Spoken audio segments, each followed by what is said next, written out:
केवल इतना सा फॉल्ट है कि मैं अपने मानव होने को नहीं पहचानता हूं, मैं अपने शरीर होने को मानव मानता हूं। भाव की एक दुनिया है, उसका एक ओरिजिन है, उसको समझेंगे। लेकिन एक एक जो चूक हो गई कि सम्मान चाहता हूं, इसमें कोई गलती नहीं है, असीम चाहता हूं, इसमें कोई गलती नहीं है, लेकिन उसको पाने का तरीका, गलती यहां हो गई। अब देखिए, इस सब को एक साथ मिला के बोलें, इसका नाम है सुविधा। इसको एक साथ मिला के बोलें, इसका नाम है सुख। जब सुख कह रहे हैं तो निरंतर, सुविधा कह रहे हैं तो उसमें कहने की आवश्यकता नहीं है कि उसमें क्षणिक सुख होता है। सुविधा मतलब उसमें इनबिल्ट है कि क्षणिक सुख होता है। अब सुबह से शाम तक एक गांव, कस्बा, दिल्ली, लंदन, अमेरिका, हम सभी लोग सुबह से शाम तक किस चीज की तलाश में हैं? सुविधा की तलाश में है। क्या चीज के लिए मैं इतना सुबह से शाम तक क्या चीज के लिए दौड़ते हैं? पैसे के लिए, पैकेज, जहां ज्यादा मिल जाए। ठीक, तो सुख का क्या होगा? सुख के बारे में क्या सोचते हैं? हाँ, और उसी में अटके हुए थे। तो सुविधा को जब फैला के देखेंगे तो क्या बोलते हैं? आने जाने की सुविधा, खाने पीने की सुविधा, जन सुविधाएं, और क्या बोलते हैं? आने जाने की सुविधा, खाने पीने की सुविधा, और दूरदर्शन, है ना? तो सब कुछ सुविधा में आता है। तो मैं जो बात पे ध्यान दिलाना चाहता हूं वो ये कि बच्चे पैदा करने की सुविधा। तो शरीर से जुड़ा हुआ सारा संसार सुविधा है। शरीर से जुड़ा हुआ सारा संसार सुविधा में आता है।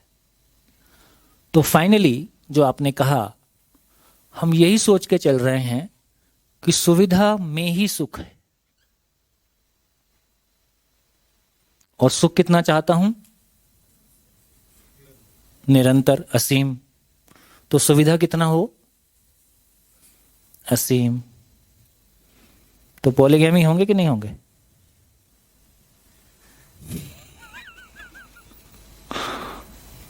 और उससे भी सुखी हो जाए तो क्या बुरा है? कि छोड़ो संसार को, छोड़ो दुनियादारी को, छोड़ो माँ बाप को, छोड़ो धर्म को, छोड़ो अध्यात्म को, सब जाओ अलग। मैं सुखी होना चाहता हूं, मैं जैसे हो जाऊं मैं होऊंगा। ऐसा करके हो जाए तो क्या दिक्कत है? पर होते नहीं, ये दिक्कत है।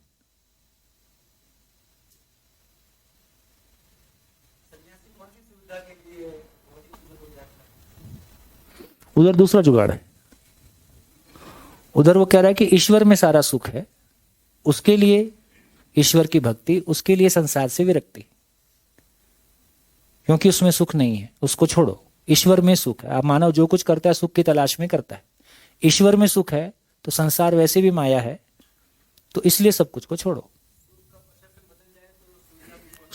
आदमी के लिए सब कुछ सुख है। जिधर सुख दिखाई देगा उधर भागेगा। जिसको जिसमें सुख दिखाई देता है उसमें भागेगा। अच्छा हो बुरा हो, अच्छे बुरे से कोई मतलब नहीं है मानव को। मानव को सुख से मतलब है, क्योंकि वो इनेट है, वो नेचुरल है। अच्छे बुरे से मतलब नहीं है, सुख से मतलब है। तो कहां पहुंचे? तो धरती का सारा अपराध केवल 2 लाइन में है। धरती का टोटल अपराध केवल 2 लाइन में है कि मुझको सामान से सम्मान की तलाश है, मुझको सुविधा में सुख की तलाश है। इसके अलावा अपराध की और कोई जगह ही नहीं। सारा मानसिक अपराध, दैहिक अपराध, भौतिक अपराध, सारा भ्रष्टाचार, सारा पोल्यूशन, सारा, है ना, फसल में जहर डालना, सब कुछ करना, सब इतना ही है। तो उसके लिए चेतना परिवर्तन करना होगा। राष्ट्र प्रेम से नहीं होगा, उसको राष्ट्र प्रेम से कोई लेन देन नहीं है। पैसे में सुख मिलता है, ऑर्गेनिक भी इसलिए करेगा कि ऑर्गेनिक से ज्यादा पैसा मिलेगा।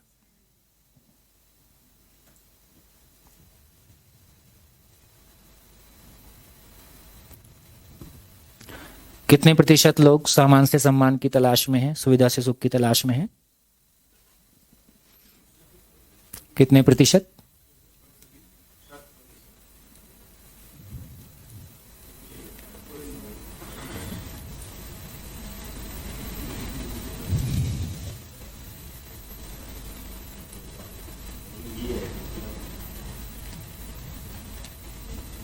बोलो बोलो बेटा जी।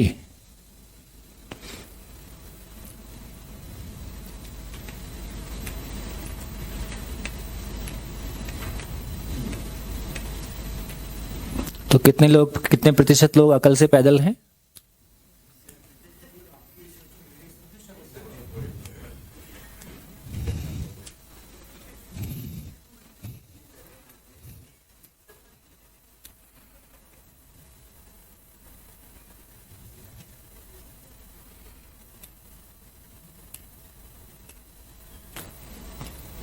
खराब लग रहा है?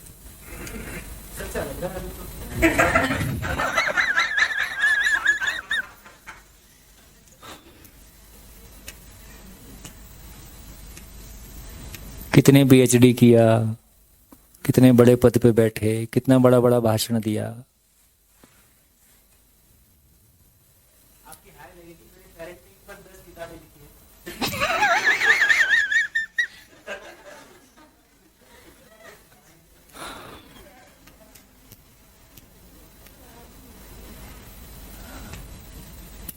देखो ये ऐसा दरवाजा है जहां जब तक नहीं आए बस तब तक ठीक है।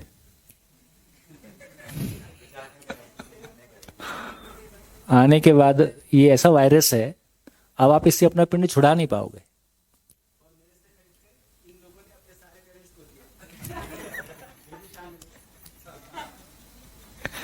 किया कुछ भी, हम लोग भी ऐसे ही किए। बहुत बड़ा मानते थे अपने आप को, बहुत बड़ा समाज सेवक। पहला शिविर करके मैं 3 दिन सोया नहीं था, खुशी के मारे भी और दुख के मारे भी। इतनी खुशी भी लगी और इतना दुख भी हुआ। और कोई कोई तो 50-60 में आके रो देते हैं, यार 25 में मिले होते तो कोई बात थी।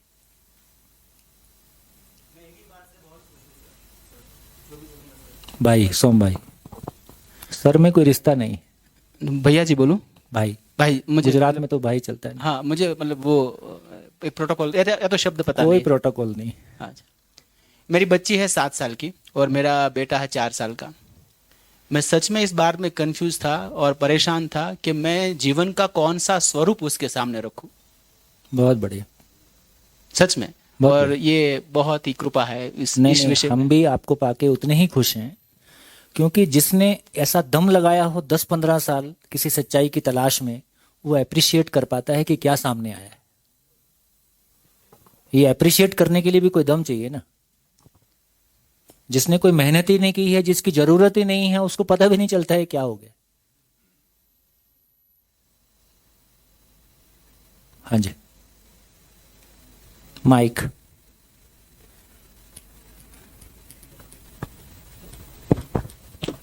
तो मेरी शादी को 2 साल हो गए हैं और मैं और मेरी वाइफ ने बहुत विचार करके ये निर्णय लिया कि हम बच्चे नहीं करेंगे। बहुत बढ़िया। और हमें लगा कि ये दुनिया है नहीं अब, इस लायक नहीं है कि इसमें लायक बच्चे नहीं है कि लायक हम किस समाज में बच्चे को पैदा करेंगे और बड़ा करेंगे। और ये कारण नहीं था कि पैसे कमाएंगे, बट कारण यही था हैं। ऐसे भी लोग हैं, कि वो दुनिया बची नहीं अब जहाँ कि हम उनको पाल सकेंगे। बिल्कुल सेंसिटिव लोग ऐसा ही सोचते हैं। हाँ, और थैंक यू। बच्चे ले आना। कुछ लोग आना चाह रहे होंगे, बोले यार क्या सोच रहे हैं लोग, हम इंतजार कर रहे हैं, लोग ला ही नहीं रहे। लेकिन ये अभी मतलब ऐसा लग रहा है, मैं आई एम सीवरिंग एक्चुअली, कि इतना इजीली एक्सेप्ट नहीं हो पा रहा है मेरे से। Because for me the world doesn't exist here, the world exist out there. और वो ऐसा नहीं है जैसा मैं ये सुन रहा हूँ अभी। So for me it is like, देखो इतना ही है कि ज्यादा प्रभावशाली चीज कम प्रभाव को प्रभावित करता है। हम जहाँ जाते हैं, हम अपना वातावरण साथ लेके जाते हैं और हम वातावरण को प्रभावित करते हैं, वातावरण हमको प्रभावित नहीं करता है। इतना ही होना। तो हम जहाँ जाएंगे अपनी दुनिया बना लेंगे। ठीक है, नेक्स्ट ईयर बेबी।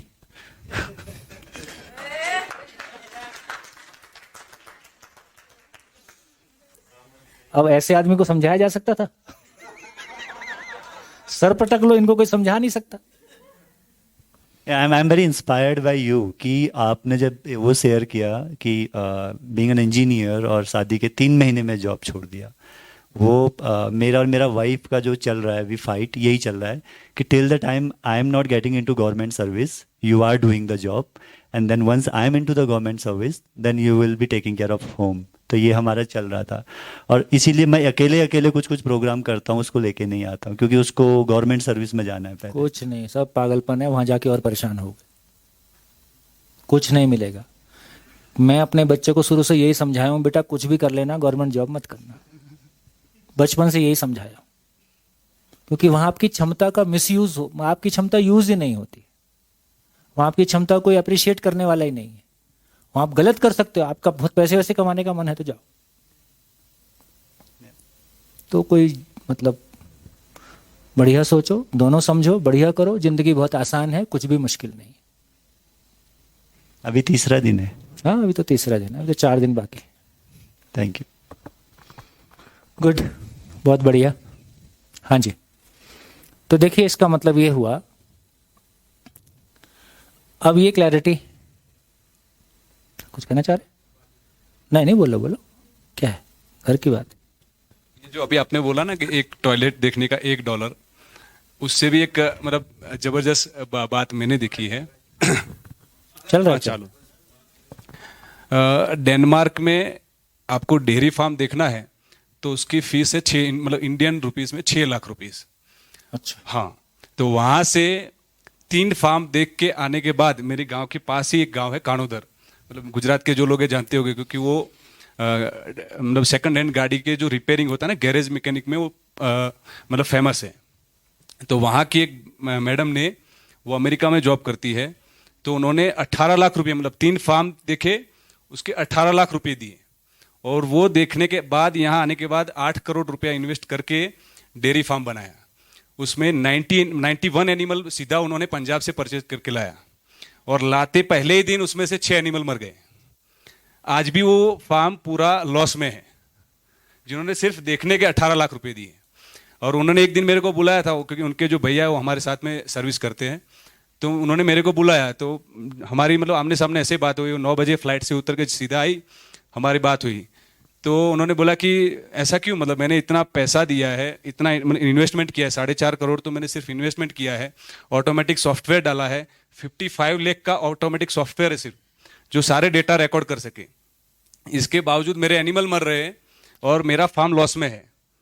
तो मैंने उनको ये आंसर दिया कि आपने अगर खिड़की खोल के हवा बाहर से आनी दी होती तो ठीक है, लेकिन आपने सामान भी बाहर से लाया, इसीलिए आपका फार्म लॉस में है, क्योंकि आपने विदेशी गाय लाई।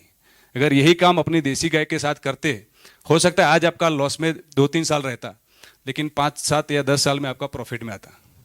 तो एक चीज़ ये शेयर करनी थी, और दूसरी एक चीज़ ये शेयर करनी थी कि हमारे गुजराती में एक कहावत है कि हूँ मानवी मानव थाऊ तो सारू। मतलब एक पहले धोरण के जो पहले स्टैंडर्ड में जो बच्चा होता है उसको ये चीज़ पढ़ाया जाता है कि हूँ मानवी मानव थाऊ तो सारू, मतलब मैं मानवी मानव बनूं तो अच्छा है। उसका सही मायने में अर्थ ही नहीं पता चलता था, मतलब कि क्या, मतलब कॉम्प्लिकेटेड सेंटेंस है, लेकिन आज वो पता चला कि क्या हो है, कैसे मानव बनना है। इसको और अच्छे से बोलूं जी, हम आकार से मानव हैं कि आचरण से मानव? आचरण। बस इतना।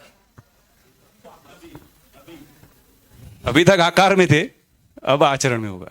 आचरण में हुआ नहीं, आचरण को सुन रहे हैं, होना अभी शेष, उसमें कैसी दम लगेगी वो आगे पता चलेगा। चलिए, तो एक अच्छी बात ये निकली, अच्छी बात ये समझ में आई कि सारी दुनिया के सारे झंझट, व्यक्तिगत, पारिवारिक, सामाजिक, राष्ट्रीय, अंतर्राष्ट्रीय, बाजार, दुनिया भर का कुछ भी झंझट कहीं से भी लाओ, सबका रूट कॉज मात्र इतना है कि हम सामान से सम्मान की तलाश में हैं, सुविधा से सुख की तलाश में है, ठीक है, जो कि संभव नहीं है। जबकि हमने अभी थोड़ी देर पहले देखा कि बेसिकली मानव का सुख क्या है? समाधान बराबर सुख। मानव का सम्मान क्या है? दूसरे को जीने के लायक बना पाना, है ना, ये मानव का सम्मान है, ये मानव की पहचान है। तो एक बार यदि मैं समाधान से सुखी हो गया तो अब मैं सामान में सम्मान तलाशूंगा। देखो कहानी उतनी ही है। रेलवे स्टेशन पे एक आदमी मिलता है, अल्लाह के नाम पे दे दो। ठीक, हमारी स्थिति कैसी है? मेरे कपड़े के नाम पे दे दो, मेरे शरीर के नाम पे दे दो, मेरी गाड़ी के नाम पे देखो, 12 बुक लिख दिया अब तो दे दो, है ना? आपके साथ मेरे को लगता है बात है ना, और हमारी दोस्ती हो गई, है ना? तो जिस तरह का मेरी पीएचडी के नाम पे दे दो, मेरे पद के नाम पे दे दो, है ना? तो बेसिकली यदि अभी तक सारा अपना हाल देखेंगे, हम सम्मान कटोरा लेके घूम रहे, सम्मान का कटोरा, पहचान का कटोरा, और इस कटोरे ने बहुत तंग किया है।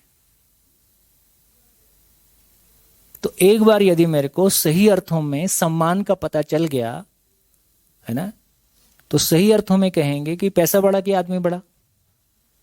आदमी बड़ा। बोलने में तो ये ठीक लगता है, पर जीने जाएंगे तो कैसा दिखता है? आदमी बड़ा कि पैसा बड़ा?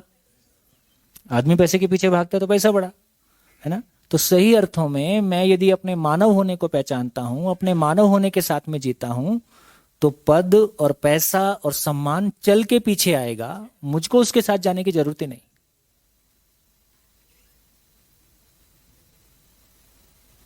तो पद, पैसा और सम्मान मेरे पीछे चल के आए कि मैं उसके लिए जाऊं? मैं उसके लिए जाता हूं तो मैं छोटा हूं, वो बड़ा है। यदि वो चल के आता है तो मैं बड़ा हूं, वो, है ना? मेरा सम्मान मुझसे छोटा ही होगा, मुझसे बड़ा थोड़ी हो जाएगा। तो इसका अर्थ ये हुआ यदि ये रिबन कट गया, यदि मैं समाधान से सुखी हो गया, तो सुविधा से सुख का रिबन कट गया। यदि मैं दूसरे के जीने में उपयोगी हो पाया, अपनी उपयोगिता को सिद्ध कर पाया। क्या उपयोगिता को सिद्ध कर पाया? स्वयं के लिए स्वयं की उपयोगिता कि मैं समाधानित हो जाऊं, मैं सुखी हो जाऊं। मेरी परिवार में उपयोगिता कि परिवार के सभी लोग समाधानित हो जाएं। यदि परिवार के सभी लोग समाधानित हो जाते हैं तो क्या वो सामान से सम्मान के लिए जाएंगे, सुविधा से सुख के लिए जाएंगे? यदि ऐसा नहीं होगा तो पहली बार मैं अपनी आवश्यकता पहचान पाता हूं और परिवार समृद्धि को फील कर पाता है। बोर्ड साफ, 2 ही है ना अपने पास? हाँ बेटा, उसको साफ कर, पूरा साफ। इसको बोलते हैं आवर्तनशील अर्थशास्त्र, साइक्लिंग एंड एनरिचिंग इकोनॉमिक्स, आवर्तनशील अर्थशास्त्र। तो अब हमने पाया कि मानव की भौतिक आवश्यकता निश्चित है।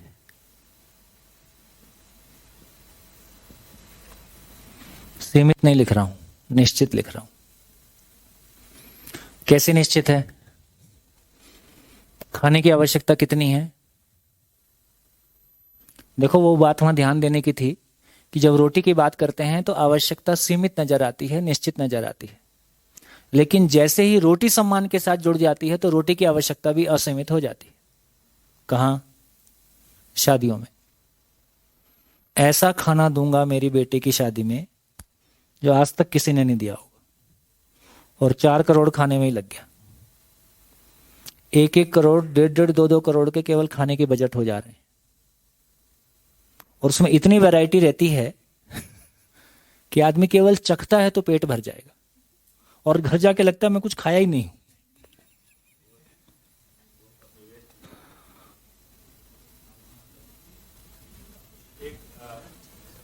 माइक।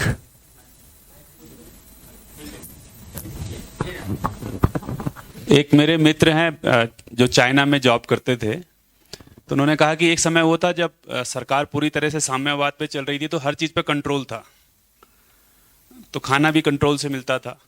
अभी फिर जब पिछले 10-20 साल में एक पॉलिसी बदली और थोड़ा ये उदार, जिसको हम उदारीकरण और बाजारवाद बोलते हैं, जब उसको मिला तो पैसा थोड़ा आ गया, तो बोला वहाँ भोजन को छूटना एक स्टेटस सिंबल बन गया है। अच्छा, तो कितना खाना आपके शादी में बचा, ओह, वो आपकी शादी का स्टेटस सिंबल है। वो तरीका। तो बोला कि जैसे मेरे घर में अगर 500 लोग मैंने बुलाए हैं तो खाना मैं 1000 का बनवाऊंगा।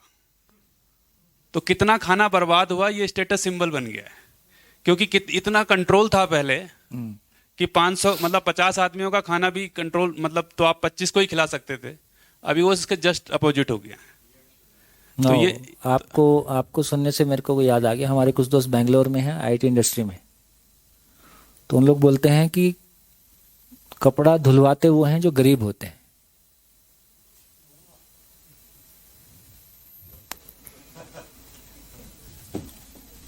खुला पैकिंग यूज किया और फेंक दिया, ये स्टेटस सिंबल है।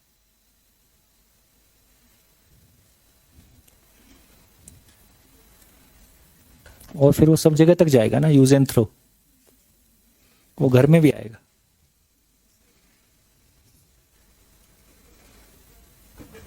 और कई बार ये इतना क्या हो गया?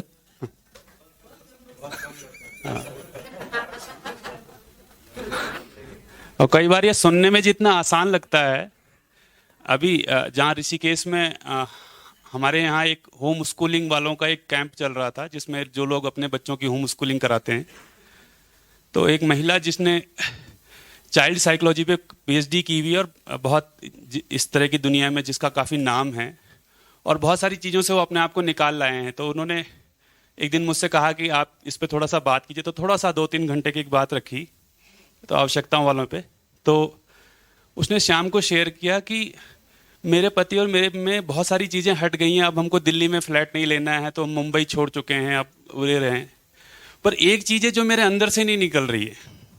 ये वो है जिस महिला को कपड़ों को लेकर के कोई प्रॉब्लम नहीं है, अपनी बिटिया को अभी तक स्कूल नहीं डाला है 7 साल तक, उसने कहा कि मैंने इसे नेचुरल छोड़ा है, जैसा ये सीखेगी वो एक ठीक प्रोसेस में जा रही है, तो उसकी बिटिया उसी से जो सीखती है सब चीज़ें। तो कपड़ों पे नहीं है, खाने पे कोई वो शौक नहीं है, गांव में रह लेते हैं, पर बोली मेरे अंदर एक इतनी गहरी चीज़ है, मैं इसे पकड़ना चाह रही हूँ कि मुझे गाड़ी खरीदनी है 30 लाख की, और खरीद के भले ही मैं फेंक दूँ उसे, तो मैं ये समझ नहीं पा रही हूँ कि मैं क्या करूँ। तो मैंने फिर यही कहा कि भैया आप 7 दिन के किसी शिविर में आइए, अब 1 घंटे में तो कुछ होता नहीं है इससे।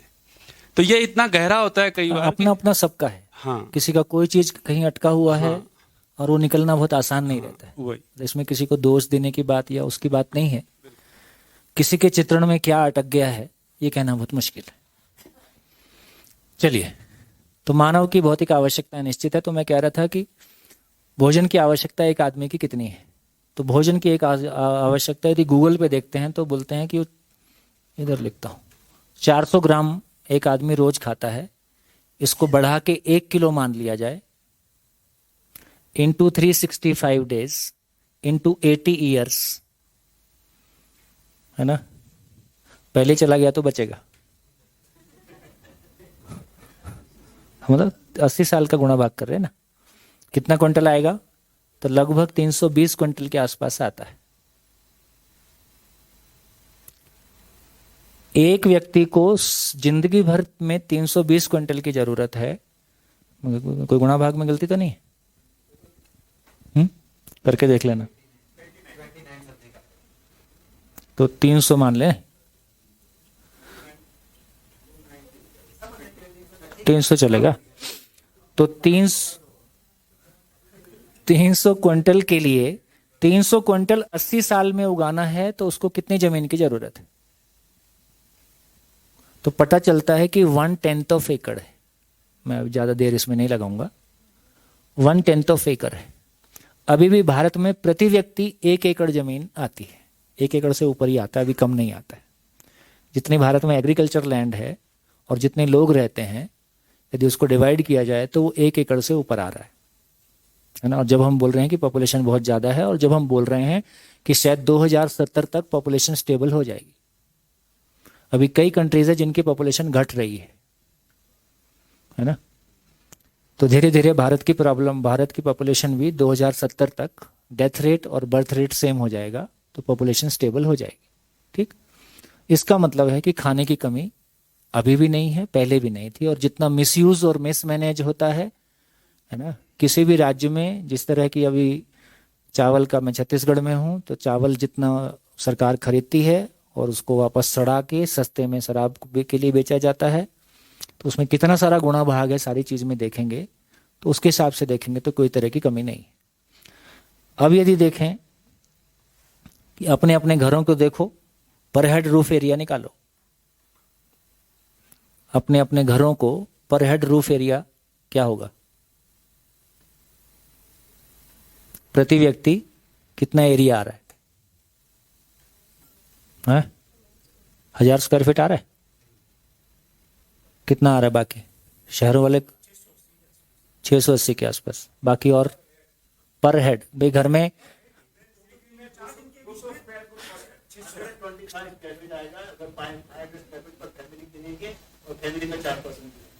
हाँ, तो लगभग आप तो शहरों में काफी गरीबी है, शहरों में काफी गरीबी है। गांव में ये 1000 स्क्वायर फीट पर हेड से कम नहीं आता है। तो शहर इस मामले में काफी गरीब है। तो इससे पता चला कि हमारे पास तो स्क्वायर यदि हम देखें तो लगभग एवरेज कर लें तो लगभग 300 स्क्वायर फीट पर हेड बना पर पर्सन। अब ये देखें कि 300 स्क्वायर फीट पर पर्सन में से जो हमारा घर है उसमें से कितने कमरे ऑप्टिमली यूटिलाइज्ड। भाई एक कमरे में 8 घंटे आदमी रहे तो उसका यूज हुआ। तो अब घर में कितने कमरे ऐसे हैं जो सही में यूज हो रहे हैं? और फिर कपड़ों पे बात करूंगा तो करूं कि नहीं करूं? 20 साल में एक बार भी ऐसा नहीं हुआ। जैसे पुरुषों से पूछूं कि एक साल में कितने कपड़े नए खरीदते हैं? एक साल में कितने कपड़े नए खरीदते हैं? तो वो 3-4 ही बताते। महिलाओं से पूछूं? नहीं पूछूं। आज तक अलाउ नहीं किया है, मैं 20 साल से पूछ रहा हूं। तो यदि कपड़ों के भी आंसू आंसू आते होते तो कितने कपड़े तो नीचे रो रो के ही मर जाते कि मेरा नंबर कब आएगा। है? तो ऐसे देखेंगे तो मोबाइल हमारा कितने घंटे, 24 घंटे काम करता है और कितने घंटे यूज होता है? यूज कितने घंटे करते हैं? हार्डली 1 घंटा 2 घंटा, है ना? तो 96% हमारा मोबाइल हमारी आवश्यकता से ज्यादा है। हमारी कार कितने घंटे यूज होती है ना? तो लगभग 96% हमारी आवश्यकता से ज्यादा है।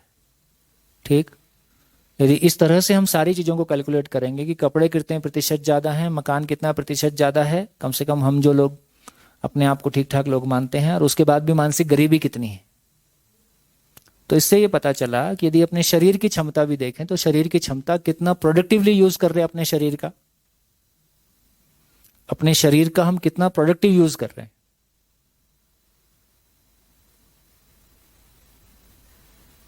और अपनी वैचारिक क्षमता का कितना प्रोडक्टिव यूज कर रहे हैं। उसके बाद भी हंस लेते हो, क्या बुरा है? अपने आप पे हंसे, हंसना भी चाहिए। वाकई में सीरियसली कहना चाहता हूं कि जिस अर्थ में मानव है उस अर्थ से हम बहुत दूर हैं, और हंस इसलिए रहते हैं कि बड़े बाप के बेटे हैं। इतना नुकसान करने के बावजूद भी, इतना मिसयूज करने के बावजूद भी पर्याप्त है, क्योंकि नेचर ऐसी है। तो मेरे को लगता है कि जिंदगी लौटने का मौका नहीं देती है। सही उम्र में जग पाएं, ताकि जब आप हमारी उम्र में आओगे और हम भी अब जब आगे की उम्र में जाएंगे, मेरे को एक ही लाइन ने मोटिवेट किया, मैं 70 का होऊंगा तो अपने आप को क्या जवाब दूंगा। और मैं अपने आप को फेस करना चाहता हूं। दुनिया मेरे को बोलती थी असफल हो जाओगे, मर जाओगे, बर्बाद हो जाओगे, सही निर्णय नहीं ले रहे हो। तो मेरे मन में एक ही बात आती थी कि 70 का होके मैं अपने आप से आंख मिला पाऊं कि मैं जो कर सकता था मैंने किया, जो रिजल्ट है सामने है, मैं असफल हो गया, मेरे को स्वीकार है। अपनी नजरों में असफल ना हूं, दुनिया की नजरों में असफल रहूंगा, चलेगा। फिर आपके पास खोने के लिए कुछ नहीं। तो कोई एक विचार कितनी ताकत दे सकता है, विचार की क्या ताकत हो सकती है ना? और कितनी ताकत हर एक आदमी के पास है ना? तो शायद अपनी ताकत का हमने सही सदुपयोग नहीं किया है। ऐसा हम देखने जाते हैं तो हमको पता चलता है कि हमारी कपड़े की जरूरत कितनी है। यदि सामान से सम्मान का कांटा कट गया तो हमारी कपड़े की जरूरत कितनी है। यदि सामान से सम्मान की तलाश नहीं है तो जितने लोग यहाँ बैठे हैं और जितने कपड़े हमारे पास हैं इस शरीर यात्रा के लिए काफी हैं कि और जरूरत पड़ेगी। घर जाके अलमारी में छांटना पड़ेगा, ये तो फेंक देने लायक हैं या ये किसी और को दे देते हैं। तो आज और अभी हमारे को वो फीलिंग आएगा कि जैसे किसी को लगता है कि अब ये कार नया लेना है। क्यों लेना है भाई? क्यों लेना है? या तो बच्चे बोलने लेते हैं कार बदलो, या तो बच्चे बदलवा देते हैं आजकल। लेकिन आपकी कार आपके आने जाने के लिए पर्याप्त है, ठीक है ना? तो केवल वो स्टेटस के नाम पे बदली जाती है, या वो केवल क्योंकि सबकी बदल गई है इसलिए बदली जाती है? तो बहुत सारी हमारी जिंदगी का बहुत सारा श्रम केवल लोग क्या कहेंगे और मेरा अंतर्मन क्या कहता है उसको सुनने वाला कोई नहीं। मेरा अंतर्मन क्या कहता है मैं उसकी सुनूं कि लोग क्या कहेंगे उसको सुनूं? स्वयं के प्रति विश्वास नहीं है तो लोग क्या कहेंगे से मेरी जिंदगी चलती है। मैं उधार की जिंदगी जीता हूं, मेरे पास अपनी कोई जिंदगी नहीं है, इसलिए मेरा दुखी होना निश्चित है। तो एक बार अपनी ये क्लैरिटी बन जाए कि हाँ, मेरी जरूरतों को मैं पहचान पाऊं। तो मेरी जरूरतों को मैं क्यों नहीं पहचान पा रहा हूं? क्योंकि जब सामान से सम्मान की तलाश है तो मेरी जरूरतें मैं तय कर रहा हूं कि मेरी जरूरतें पड़ोसी तय करता है। मकान कैसा बनाऊंगा? मैं मकान कैसा बनाऊंगा? मकान के साथ में नर्सिंग होम बनाऊंगा, क्योंकि जितने लोग मेरा मकान के सामने से निकलेंगे वो देख के बेहोश होकर गिर जाएंगे।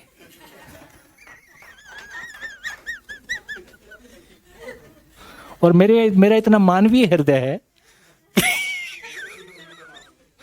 कि उसको जब होश आएगा तो मैं उसको बताऊंगा कि मैं तुमको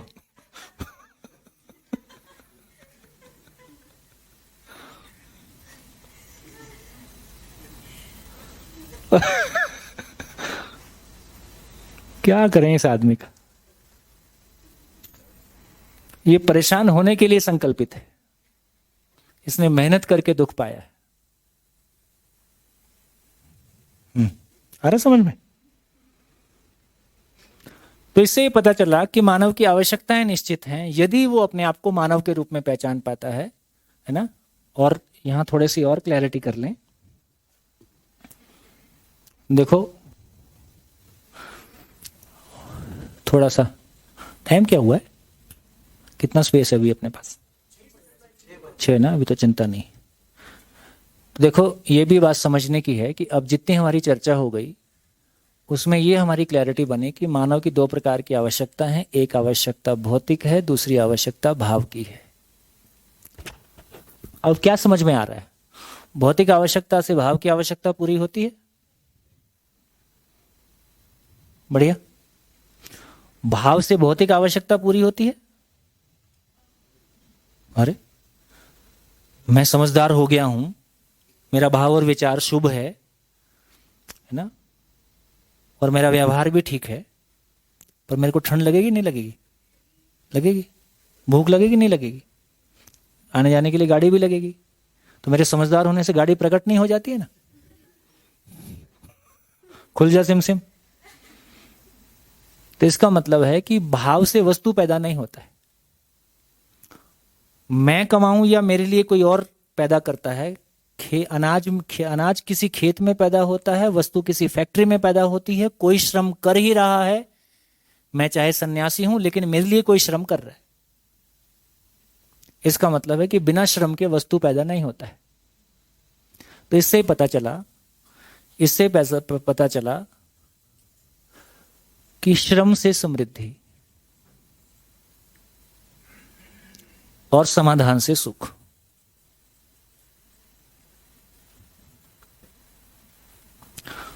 दो सूत्र और निकले।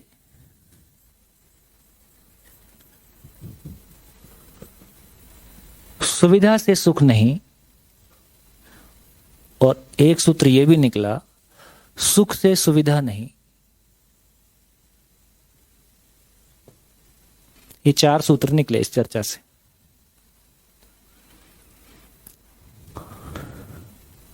सुख से सुविधा नहीं।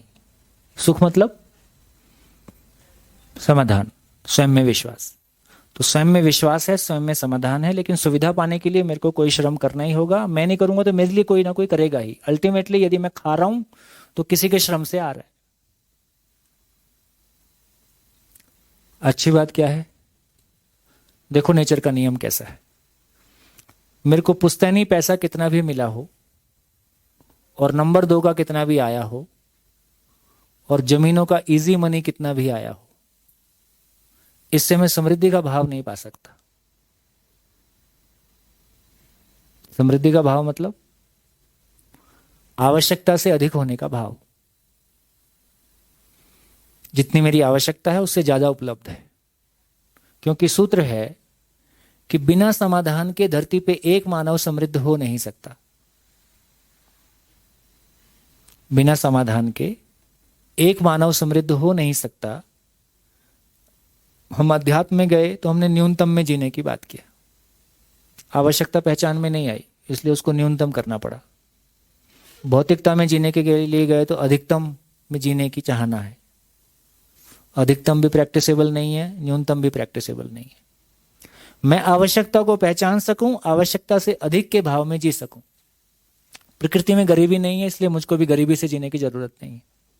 नेचर में कोई गरीबी नहीं, इसलिए गरीबी से जीने की हमारी कोई जरूरत नहीं है, लेकिन आवश्यकता को पहचानने की जरूरत है। तो यदि मेरा सामान से सम्मान की तलाश नहीं है तो मैं पहचान पाता हूं कि मेरे कपड़े कैसे हों। यदि मेरी सामान से सम्मान की तलाश नहीं है तो मैं पहचान पाता हूं कि अब मेरी गाड़ी कैसी हो। यदि मेरी सामान से सम्मान की तलाश नहीं है ना, तो फिर मैं सारी चीजों को ठीक ठीक पहचान सकता हूं कि अब मेरी चीजें कैसी हों। जब मैं दूसरों से प्रभावित होकर कुछ करता हूं तो मेरी आवश्यकताएं मेरी नहीं हो, तो दूसरों को प्रभावित करने के लिए। तो मेरी आवश्यकता की पहचान की जगह तब बनी जब मैं अपने में समाधान से सुखी होने की जगह बनी, और जब सुख को मल्टीप्लाई करने की जगह बनी तो मेरा सम्मान सुनिश्चित हुआ।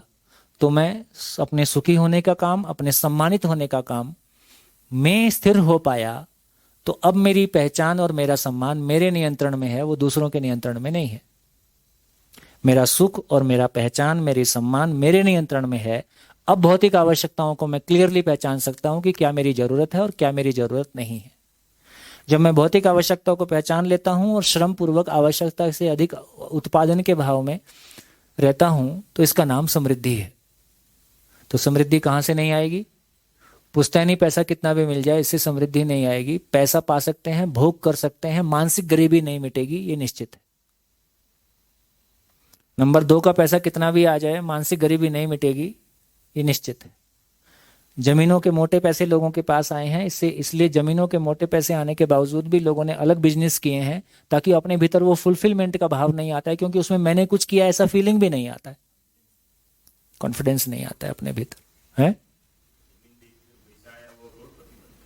हाँ, मोटा पैसा अधिकांश लोगों के पास जमीनों का ही आया है। लेकिन मेरी बात से आप सहमत है कि नहीं सहमत है? जो कुछ मैं आपसे कह रहा हूं, मतलब ये मेरी बात नहीं है, ये नेचर की बात है। लेकिन ये ठीक लगता है कि नहीं लगता है? बढ़िया। तो नेचर का नियम है कि मैं मानसिक रूप से असुरक्षा के भाव से मुक्त हो जाऊं, मैं मानसिक गरीबी से मुक्त हो जाऊं। भौतिक गरीबी ज्यादा खतरनाक है कि मानसिक गरीबी ज्यादा खतरनाक? मानसिक गरीबी ज्यादा कष्ट देती है, भौतिक गरीबी उतना कष्ट नहीं देती है। तो इससे हमारी ये क्लैरिटी बनी कि श्रम से समृद्धि, समाधान से सुख। और अब ये भी क्लैरिटी हो गई, सुविधा से सुख नहीं। कितने लोग अपनी जिंदगी में कॉन्फिडेंस के साथ कह सकते हैं कि इसको मैंने देख लिया है कि सुविधा में सुख नहीं है? कितने लोग बोल सकते हैं इस बात को कि सुविधा में सुख नहीं है, मैंने देख लिया है? कोई शेयरिंग करेंगे कि कब आपको किस मोमेंट में ऐसा लगा कि मैंने देख लिया है? कोई क्षण आता है ना जब मैं देख लेता हूं कि हाँ, आज मैंने देख लिया। कोई शेयरिंग?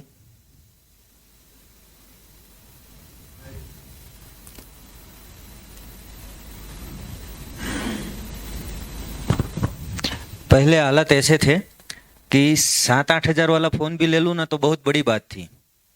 आज लाख रुपए वाला फोन भी है ना तो भी झगड़ा चालू है कि इस फोन में फोटो क्यों नहीं डाले। जो मैंने हालांकि थोड़े टाइम पहले मेरी बीवी को गिफ्ट किया था, उस टाइम पे हालत थी तब भी क्या था कि 7,000 वाला फ़ोन तो बड़ी खुशी थी, तो सुविधा बढ़ी, लाख रुपये वाला फ़ोन दिया तो झगड़ा इस बात पे हुआ कि मेरा फ़ोटो 3 दिन हो गया, इसमें क्यों नहीं डाला पुराने वाला। तो मतलब वो है कि सुविधा बढ़ी तो दुख भी बढ़ा, सुख नहीं बढ़ा। बढ़िया। और कोई शेयरिंग? और कोई शेयरिंग? जवान लोग कोई शेयरिंग करें तो। हाँ जी, इधर एक माइक दो। हाँ, हमारा कॉमर्स वाला है।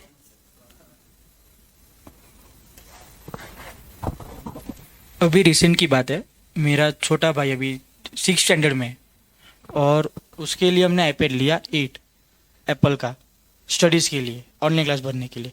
तो अभी रिसेंटली नया आईपैड आया 9, सेम प्राइस का है। वो भी बोलते कि इसको बेच देते, हम ये ले लेते, सुविधा बड़ी तो उसको वो दुखा के ये अच्छा वाला है मेरे से, तो अभी इसको बेच देते, ये ले लेते। मतलब अपना वर्जन अपग्रेड नहीं करना है। और है अभी वो 6 स्टैंडर्ड में ही, 12 साल का। हाँ, वो 12 साल का, वो 6 साल का भी कर देगा। भाई मैं मेरा वर्जन अपग्रेड करूं कि मेरे मोबाइल का वर्जन अपग्रेड करूं?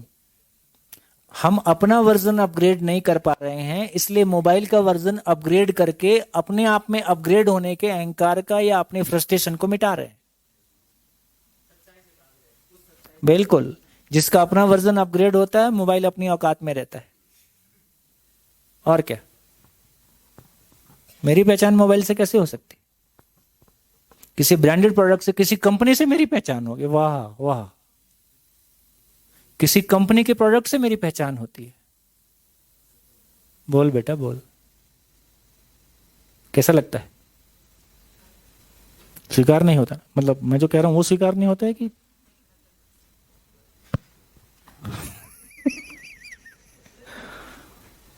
मतलब, और उसको लेके तमाम प्रॉब्लम है ना। अब वो 9 से भी परेशान हो जाएगा, तब तक 10 आ जाएगा। भाई कंपनी को तो करना ही अच्छा, कंपनी कैसे मोबाइल बना रही होती? अब मेरे को नहीं पता कि इसको 4 साल हो गया कि 5 साल हो गया। अब वो ऐसा बना रही है कि 4 साल बाद वो खुद ही खत्म हो जाता है। अब ये क्या तमाशा यार। हाँ हाँ, वॉशिंग मशीन आप रखे रखो, 5 साल यूज नहीं करो, रखे रखे खराब हो जाएगी, ब्रांड न्यू रहेगी। जितने भी अब इलेक्ट्रॉनिक और बोलते हैं ना, वो क्या बोलते हैं आजकल, इंटेलिजेंट स्मार्ट मशीन, स्मार्ट है ना। कि लैपटॉप जो मैंने 3 साल पहले लिया था ना, आज उसका एडेप्टर नहीं मिल रहा, या फिर उसकी बैटरी, उस कंपनी ने प्रोडक्शन ही बंद कर दिया। क्यों? नया मॉडल ले लो पाए, उसका प्रोडक्शन बंद। बढ़िया, मतलब हमारा ध्यान इस बात पे चला जाए कि हम यूज हो रहे हैं भाई, कोई हमको यूज कर रहा है। और क्या, हाँ ये बहुत इंपॉर्टेंट है। हमारी सारी जिंदगी किसी कंपनी को मोटाने के लिए, हम किसी कंपनी के लिए मेहनत कर रहे हैं, और हमारा बच्चा कंपनी गोद ले लेती है। सर हाँ, हमने बड़ा किया, हमने उसको पढ़ाया, हमने उसको लिखाया, कंपनी उसको गोद ले लेती है और चूस के 10 साल में वापस फेंक देती है ना। क्या बोलते हैं वो उसके लिए, एक टर्म बोलते हैं, वो बर्न आउट बोलते हैं, बर्न आउट। हाँ, 12 घंटे भी सैलरी दे, अच्छा पैसा मिलता है, लेकिन अच्छा पैसा किस बात पे? बाप से 12 घंटे 15 घंटे काम कर, आपकी फैमिली लाइफ नहीं है, फैमिली ऑफिस में ही ले आओ, काम करो बस, 24 घंटे काम करो, बाकी कुछ नहीं सोचो, आपकी फैमिली कुछ नहीं सोचो, आपकी फैमिली को खुश करने के लिए क्या करना है वो हमको बता दो।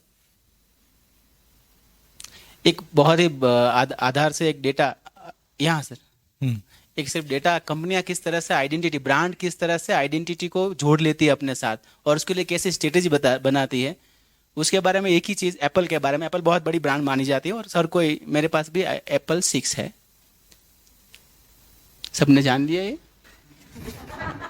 तो एप्पल की ऑथोराइज स्ट्रेटेजी में है ऐसा कि इस धरती पर जेन्युइनली 1% ही लोग, उसका जेन्युइनली शब्द बहुत मैटर करता है इसमें, जेन्युइनली 1% लोग ही उसका फोन अफोर्ड कर पाए उतनी प्राइस रखना, ताकि जिसके पास है वो अपने आप ऐसे एक कार में भी ऐसे ही। हाँ, कुछ कंपनी को आप कार खरीदने जाओगे तो आपका स्टेटस पहले पूछती है, और आप इस कार के लायक नहीं हो, आपको ये बताया जाता है। उसके लिए फिर पंजाब का ही आदमी चाहिए।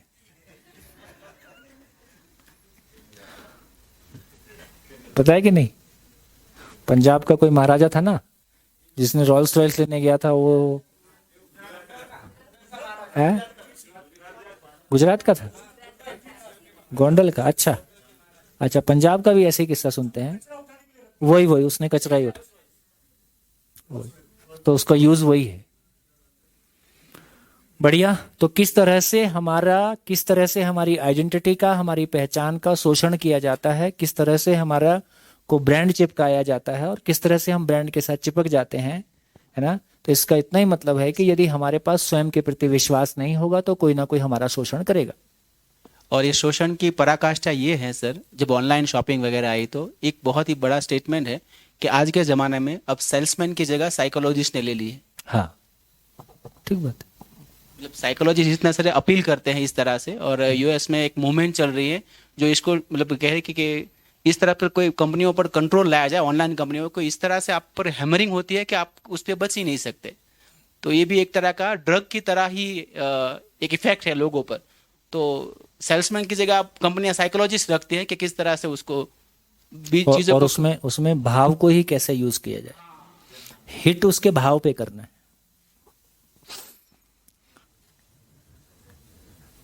चलिए तो ये क्लैरिटी, हाँ सॉरी। सुविधा से सुख नहीं, उसका एक एग्जाम्पल लाइफ मेरी लाइफ से है। पहले घर में एक गाड़ी थी तो बहुत आराम से चल रहा था, अब 4 गाड़ी है तो भी लड़ाई है। सुविधाएं बढ़ी पर आज कौन सी गाड़ी ले जाएं उस पे, हाँ। और कोई गाड़ी ले गया कोई तो मेरी गाड़ी क्यों ले गया, कोई खराब है तो भी, ऐसा कुछ घटा। और एसी आया तो सुविधा आई घर में, अब एसी यूज ही नहीं कर पाते। मुझे ऐसी सूट नहीं होता, वाइफ को ऐसी सूट चाहिए तो दोनों अलग अलग सो। और पता चला बेचारा पति बाजू में कंबल दबा के पड़ा है। ये नहीं, सिचुएशन वो तो कम से कम चलो आपको अच्छा है कि आप ऐसा आप सेट कर लियो, भी अलग अलग कमरे में सो जाओ। पर मैक्सिमम लोगों को तो डॉक्टर ने बताया कि पति पत्नी को एक ही कमरे में सोना होता है। कमल जी ने, हाँ वही मतलब पति पत्नी के बीच का लड़ाई का एक मतलब देखोगे कितने तरीके से हो सकती है।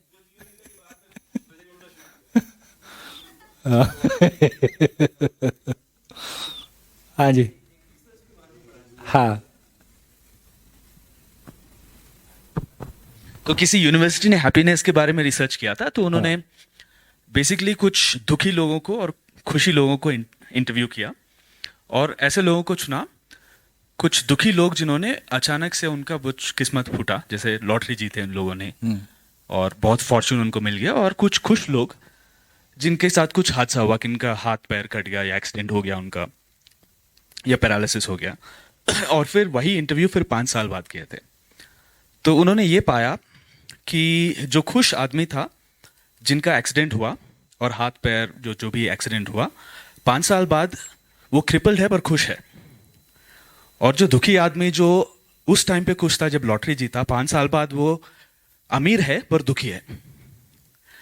तो basically happiness is nothing to do with this सुविधाएं, is what that research actually said, और प्रमाणित है उसका। हाँ, पर वो कैसे पाया जाए, इन सब के बावजूद भी कैसे पाया जाए, उसका कोई क्लियर कट तरीका हमारे पास नहीं है। और कंफ्यूजन इतना भारी है ना। अब ये क्लैरिटी हमारी बन रही है कि जिंदा रहना और जीना कितना साफ सुथरा अलग अलग है, और दोनों का रास्ता कितना साफ सुथरा अलग अलग है।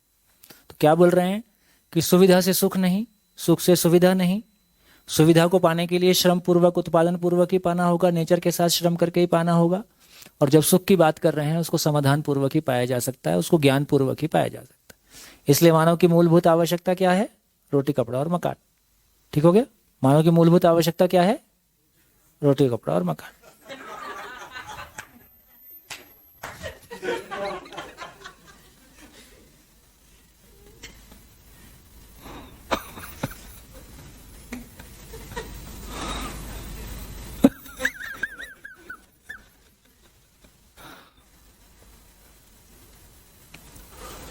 मतलब मानव की समझ के मारे में वर्तमान एजुकेशन टोटली अकल से पैदल है। ना रॉबिन्स को आदमी समझ में आया। रॉबिन्स ने क्यों बोल दिया कि आवश्यकताएं असीम है, साधन सीमित है? क्योंकि मानव की 2 प्रकार की आवश्यकताएं हैं। एक आवश्यकता सीमित है, मैं भी उसकी चर्चा करूंगा। लेकिन अब क्या समझ में आता है कि मानव की मूलभूत आवश्यकता क्या है? ज्ञान। मानव की मूलभूत आवश्यकता ज्ञान है। शरीर की मूलभूत आवश्यकता रोटी, कपड़ा और मकान है। मेरी आवश्यकता रोटी, कपड़ा, मकान नहीं है। मेरी आवश्यकता तो ज्ञान है। कैसे पता? 2 साल का बच्चा जैसे ही भाषा पकड़ता है, वो खाने की चीज ज्यादा मांगता है कि क्वेश्चन ज्यादा पूछता है? एक 2 साल का बच्चा बताता है कि मेरी ज्ञान की आवश्यकता ज्यादा बड़ी है, शरीर की आवश्यकता बहुत छोटी है। ये हम बड़े लोग को समझ में नहीं आ रहा है ना। पिछले शिविर में एक व्यक्ति ने बहुत बढ़िया शब्द यूज किया, मेरे को बहुत अच्छा लगा, ओरिजिनल ऑब्जर्वर। हम ओरिजिनल ऑब्जर्वर नहीं है, हम डुप्लीकेट ऑब्जर्वर हैं, कॉपी करते हैं किसी को। हम लगातार किसी को कॉपी करने की कोशिश कर रहे हैं, है ना। कॉपी करके जिंदगी ओरिजिनल होगी कि डुप्लीकेट होगी? यदि हम ओरिजिनल ऑब्जर्वर होंगे तो नेचर को ऑब्जर्व करेंगे, जिंदगी को ऑब्जर्व करेंगे, अपने इमोशंस को ऑब्जर्व करेंगे, कब मैं सुखी हुआ, कब मैं दुखी हुआ, है ना। मेरे को जीवन विद्या नहीं मिला था, मैंने आपसे शेयर किया था। मेरे को लगता था कि कॉन्फिडेंस में कमी है तो अपने मोटरसाइकिल खरीदी। मोटरसाइकिल आने से कॉन्फिडेंस आ जाएगा, इस हाइपोथेसिस के साथ। 2 महीने में पता चल गया कि कॉन्फिडेंस नहीं आ रहा है, तो मोटरसाइकिल अपने काम की नहीं थी। उसके बाद से समझ में आ गया कि साधन से नहीं आता है। शब्द अब मिले हैं, भाषा अब मिली है, लेकिन उस दिन ऑब्जर्वेशन में आ गया था कि सुविधा सुख का कारण नहीं है। घट सबके साथ रहा है, हम ऑब्जर्व नहीं कर पा रहे हैं क्योंकि हम दूसरों से इतना प्रभावित हैं कि अपने भीतर जो ओरिजिनल ऑब्जर्वर है वो कहीं दब गया है। बढ़िया।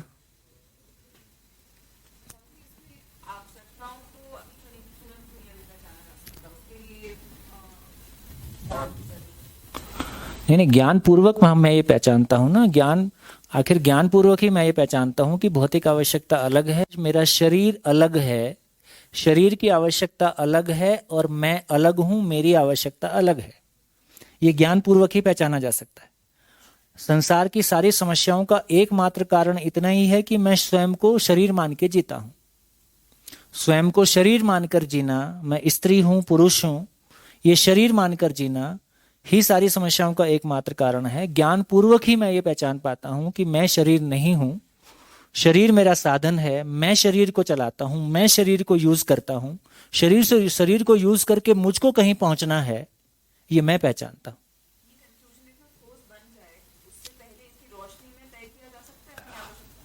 ये कंक्लूजन इतना स्ट्रॉन्ग बन जाए उसके पहले इसकी रोशनी, हाँ, उसके पहले इसकी रोशनी का देखो, बहुत बढ़िया क्वेश्चन है और बहुत दिल को छू लेने की बात है। जैसे कितनी एज में, जैसे अब बेसिकली ये बात हो रही है कि किस एज में ये बात कन्वे हो जाए कि ताकि ये प्रॉब्लम ही क्रिएट ना हो। मैं ठीक समझ रहा हूं? तो देखो, घरों के बच्चे साथ में खेलते हैं। जब छोटा बच्चा आपका रहता है तो आप अपने छोटे बच्चे को क्या समझाते हो? पड़ोसी के बच्चे के लिए क्या बोलते हैं? कौन है बेटा ये? पड़ोसी का बच्चा जब आपके घर खेलने आता है आपके बच्चे के साथ, तो आप क्या बोलते हो? कौन है ये बेटा? क्या बोलना है इसको? बोलो बेटा ये दीदी है, भैया है। ठीक है। कितनी एज में आपका बेटा दीदी शब्द को विड्रॉ कर लेता है? किस एज में? बचपन में सबको दीदी भैया बोलता है, और कोई पूछो तो कितने भाई बहन है तो क्या बोलता है? पड़ोसी सबको गिन के बता देता है। फिर आप ज्ञान देते हो, ये ओरिजिनल है, ये डुप्लीकेट है, ये बाई का है ये रियल है, ये कजिन है। फिर आप ज्ञान दे देते हो फिर वो दीदी दीदी बोलने लगता है। किसी उम्र के बाद उसको दीदी बोलने में दिक्कत होने लगती है। कितनी उम्र होती है तब? 10-12 साल। इसका मतलब है कि 10-12 साल का बच्चा स्त्री पुरुष संबंध को पहचानने लगा है। अब वो जब दीदी शब्द बोलता है और पर उसका भाव दीदी का नहीं है, तो ये उसके भीतर कन्फ्लिक्ट पैदा करता है। इस कन्फ्लिक्ट से बचने के लिए वो दीदी शब्द को विड्रॉ कर लेता है, फिर नाम लेना ज्यादा है। इसलिए आप देखो कि हमारी पूरी वेस्टर्न परंपरा में नाम से बोलना ज्यादा ठीक लगता है। इसलिए सर और मैडम में कोई संबंध नहीं तय होता है। सर और मैडम में कोई संबंध तय नहीं होता है, लेकिन आप भाई बहन बोलते हो तो संबंध तय होता है। भाई बहन बोलते ही आप क्या करोगे और वो क्या करेगा दोनों का तय हो जाता है ना। इसलिए अब सर और मैडम बोलते हैं, दोनों ओपन एंडेड है, दोनों दिशाहीन है। तो सर और मैडम अपने आप में दिशाहीन है, क्योंकि उसमें तय नहीं हो रहा है कि आप मेरे साथ क्या करोगे, मैं आपके साथ क्या करूंगा। इसका मतलब है कि 10 साल का बच्चा स्त्री पुरुष संबंध को पहचानने लगा है। कितनी एज होती है जब एक बच्चा नोट और खाने की चीज दिया जाए वो खाने की चीज उठा लेता है, और कौन सी एज होती है जब वो खाने की चीज छोड़ देता है, नोट उठा लेता है? ऑब्जर्वेशन।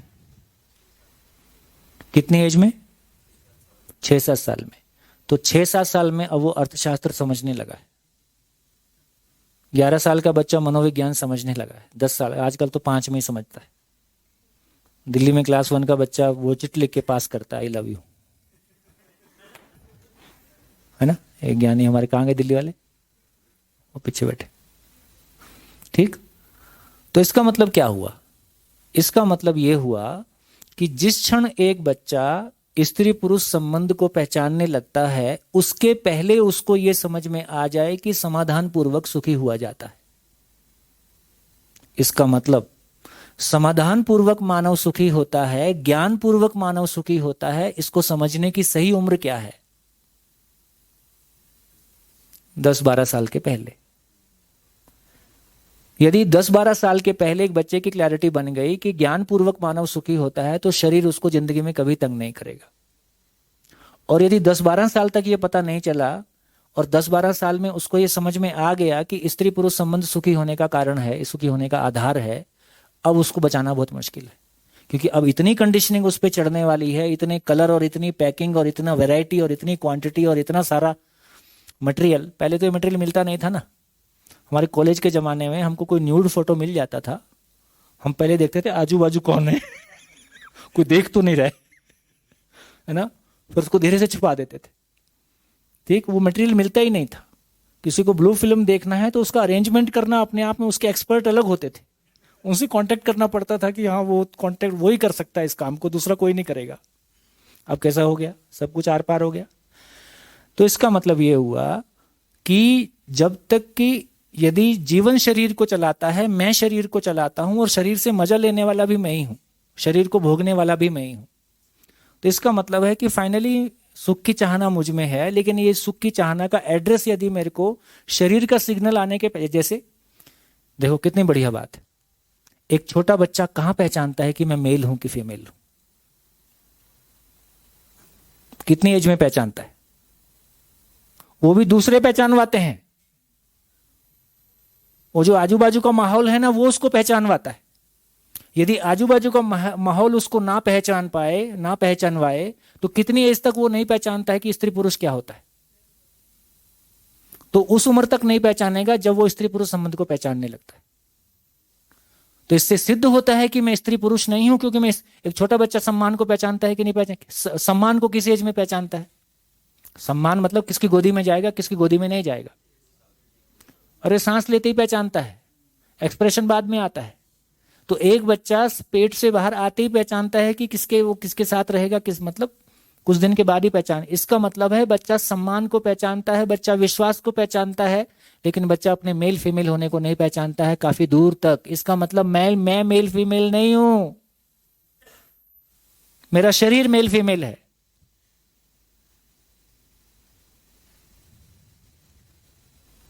और अभी हिप्नोटिज्म कितना है? केवल मैं शरीर हूं, है ना। देखो मेरा ये वाला देखो, है ना। वो पहले तो आता था ना, वो चड्डी दिखती थी बेल्ट से, और कुछ नहीं दिखा तो चड्डी भी दिखानी पड़ेगी अब, है ना। वो टीवी में ऐड आता था, वो पहले एक टाइम में फैशन चला था, यहां तक की पैंट पहनते थे। मेरा वो हर स्कूल पढ़ता था, स्कूल में वो प्रिंसिपल से मिलने गए, पैंट ही नीचे गिर गया। चड्डी ब्रांडेड होना चाहिए। साला तुम्हारा कोई ब्रांड नहीं है, चड्डी का ब्रांड है, बेल्ट का ब्रांड है, जूते का ब्रांड है, तुम लावारिस हो।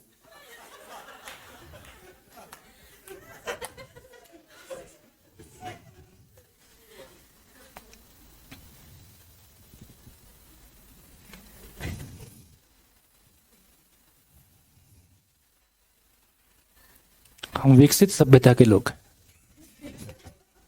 इलीट क्लास में आते हैं हम लोग, पढ़े लिखे लोग हैं।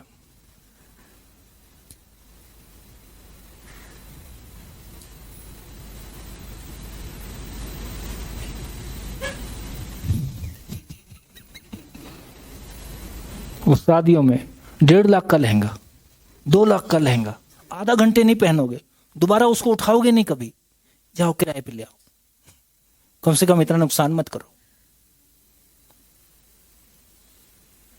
क्या बर्बादी है, किस कदर बर्बादी है।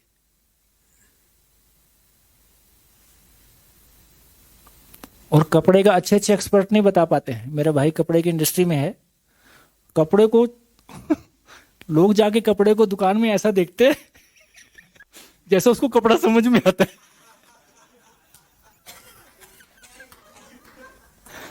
जो 20 साल इंडस्ट्री में काम करता है उसको कपड़ा समझ में नहीं आता।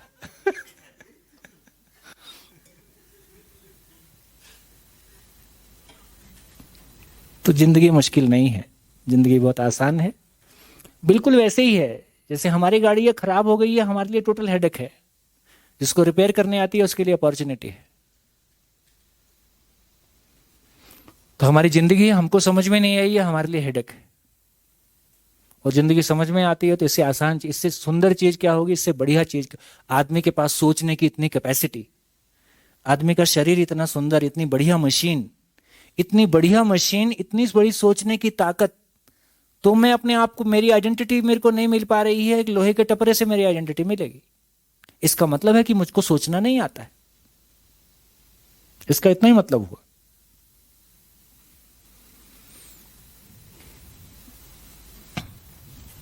तो कहां पहुंचे, कहां पहुंचे?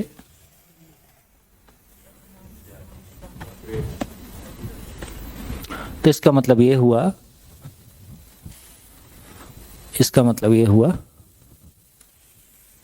सुविधा से सुख नहीं, सुख से सुविधा नहीं, जिंदा रहने का कोई सामान जीने के काम आता नहीं। तो पता चला मानव की आवश्यकताएं निश्चित हैं, साधन पर्याप्त है। कैसे पर्याप्त है, कैसे पर्याप्त है? देखो, पेड़ पौधे को सांस लेने के लिए, पेड़ पौधे को जिंदा रहने के लिए हवा, मिट्टी, पानी, प्रकाश की जरूरत है। जितने पेड़ पौधे हैं उसकी तुलना में हवा, मिट्टी, पानी कितना ज्यादा है? कितने टाइम्स ज्यादा है? मेनी टाइम्स, है ना। जमीन पे पौधे 100 फुट से ऊपर नहीं रहते हैं। जमीन से हवा कितने ऊपर तक रहती है? जमीन से नीचे पानी कितने फुट तक रहता है? धरती का कितना % पानी है? तो सब कुछ को मिला के देखेंगे, जितने पशु पक्षी हैं उसको जिंदा रहने के लिए, है ना, फॉरेस्ट और हवा, मिट्टी, पानी, प्रकाश की जरूरत है। जितने पशु हैं उसकी तुलना में फॉरेस्ट और सब कितना ज्यादा है? बहुत ज्यादा। आदमी को जिंदा रहने के लिए तीनों की जरूरत है, जितने आदमी हैं उसकी तुलना में कितना ज्यादा है? तो पॉपुलेशन प्रॉब्लम नहीं है, पॉपुलेशन प्रॉब्लम नहीं है, मिसयूज और मिसमैनेजमेंट प्रॉब्लम है। और क्या प्रॉब्लम है? सामान से सम्मान की तलाश प्रॉब्लम है, सुविधा से सुख की तलाश प्रॉब्लम है ना। ये प्रॉब्लम हमारी हैंडल होती है तो पता चलता है, खुशी की बात यह है कि मानव की आवश्यकताएं निश्चित हैं, साधन पर्याप्त है। और खुशी की बात यह है कि हर मानव में आवश्यकता से अधिक उत्पादन की क्षमता है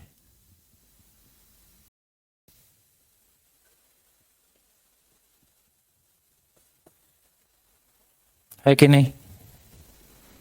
कैसे पता चला? Simple observation. एक महिला किचन में जितना बनाती है खुद खा सकती है। एक पुरुष जितना खेत में उत्पादन करता है या महिला जितना खेत में उत्पादन करते हैं हम खुद यूज कर सकते हैं। एक फैक्ट्री में जितना उत्पादन होता है सारा हम खुद यूज कर सकते हैं। और यदि ऑटोमेशन और मैकेनाइजेशन ले आए तो क्या हाल होगा, है ना। तो इससे पता चलता है कि आदमी का कंजम्पशन बहुत सीमित है, आदमी की प्रोडक्शन की कैपेसिटी बहुत ज्यादा है। इससे ये सिद्ध होता है, अतः मानव में आवश्यकता है, हर मानव में आवश्यकता से अधिक उत्पादन की क्षमता है। इसलिए हर परिवार समृद्धि पूर्वक जी सकता है। समृद्धि का मतलब है अभाव का अभाव, अभाव का अभाव मतलब, अभाव का अभाव मतलब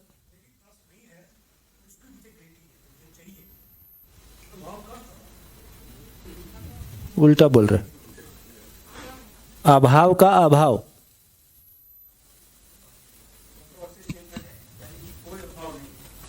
कमी की कमी हो जाए, कमी की कमी हो जाए, आवश्यकता से अधिक होने का भाव। जैसे मेरे को शिविर करना है, 4 पेन की जरूरत है, 8 रखे हैं, तो क्या हो गया? क्योंकि मैं आवश्यकता को पहचानता हूं तो आवश्यकता से अधिक होने का भाव हो गया। मेरे को पेन से गेम खेलना है, अब कितने पेन चाहिए? अब पता नहीं कितने चाहिए। तो यदि उसका प्रयोजन, उसका पर्पस तय होता है तो आवश्यकता तय हो जाती। तो पता चला कि हर परिवार समृद्धि पूर्वक जी सकता है, आवश्यकता से अधिक के भाव में जी सकता है। हर परिवार समृद्धि पूर्वक जी सकता है। क्या मतलब? जी सकता।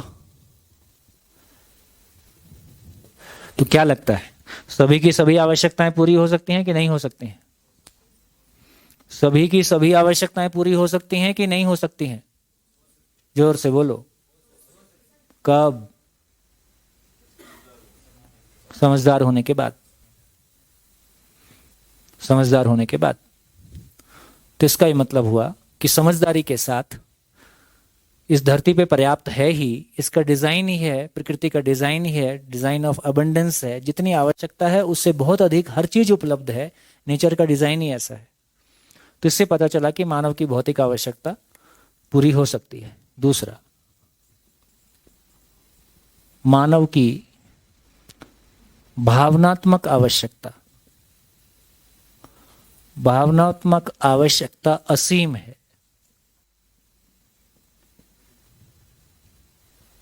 कैसे पूरी होती है? हमारी भाव की आवश्यकता कैसे पूरी होती है? ज्ञान से, समझने से। समाधान बराबर सुख, समझण बराबर सुख। गुजरात में समाधान को समझौता बोलते हैं, तो यहां समाधान मतलब समझण है। समाधान बराबर सुख, ज्ञान पूर्वक पूरा होता है ना? तो अभी हमारी क्लैरिटी बन गई कि मानव की शरीर की मूलभूत आवश्यकता रोटी, कपड़ा और मकान है, और मानव की मूलभूत आवश्यकता ज्ञान है। यदि मूल की बात करेंगे तो मूल कौन है? मन मूल है कि शरीर मूल है?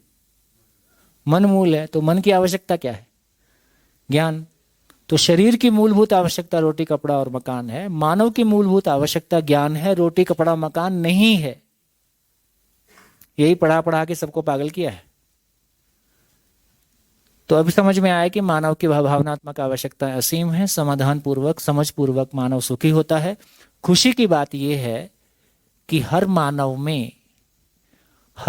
में समझने की क्षमता असीम है।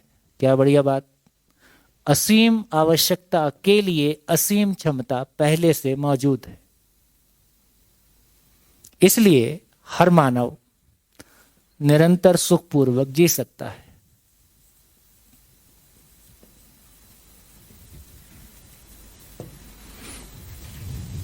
सभी सुखी हो सकते हैं कि नहीं? सभी सुखी हो सकते हैं। सभी की सभी आवश्यकताएं पूरी हो सकती हैं। सभी सुखी हो जाएं, सभी आवश्यकताएं पूरी हो जाएं, इसी का नाम सफलता है। इससे ज्यादा, इससे कम में? इसका मतलब हुआ धरती के सभी मानव सुखी हो सकते हैं। धरती के सभी मानव की सभी आवश्यकताएं पूरी हो सकती हैं। इसी का नाम सफलता है। सभी मानव सुखी हो सकते हैं, सभी मानव सफल हो सकते हैं, बिना गलती अपराध के हो सकते हैं। तो गलती और अपराध से मानव जाति को मुक्त किया जा सकता है। इस अभिशाप से मानव को मुक्त किया जा सकता है।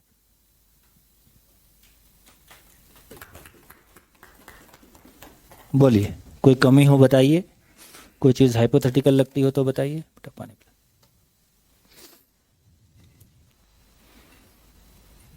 बोलिए, शाम तक पहुंचाने का वादा किया था, पहुंचा दिया।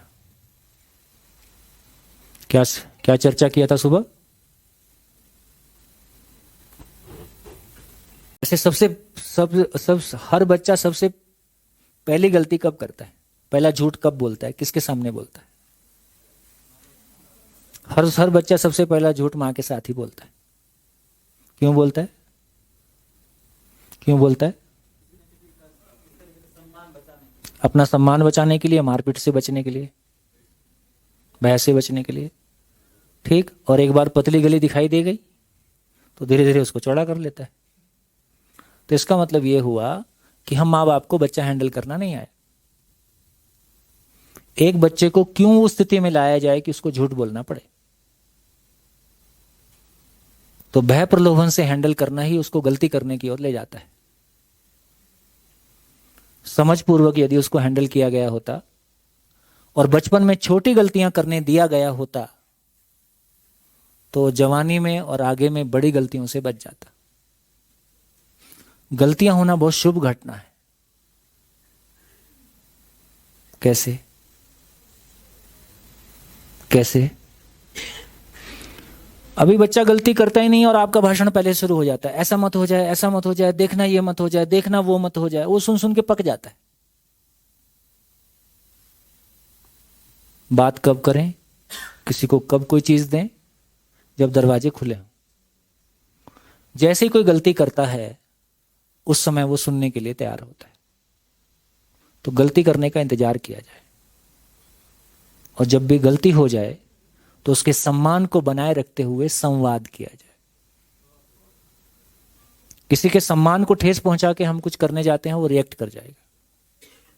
तो आदमी को समझे बिना मशीन को समझ, मशीन के साथ तो हम ऐसा नहीं करते ना, मशीन खराब हो गई लात मार दी। आदमी कुछ गलत है हम लात मार देते हैं। तो इसका अर्थ है कि हमको आदमी नाम की चीज समझ में नहीं आई। आदमी नाम की चीज के साथ में हमने गलतियां, गलती नहीं है, गलतियों के बाद मिस हैंडलिंग जो होती है वो गलती है। तो कोई भी गलती जब पहली बार होती है वो छोटी ही होती है, मिस हैंडलिंग की वजह से वो गलती बड़ी होती है। तो एक बात हमारे ध्यान में आ जाए कि गलतियां करना कोई मानव सूत्र है, मानव गलती करने का अधिकार लेकर पैदा हुआ है। जब तक उसको समझ नहीं है वो गलती करेगा ही। गलती करना मात्र इस बात की सूचना है कि समझ नहीं है। गलती होना एक अवसर है कि समझ दिया जा सके।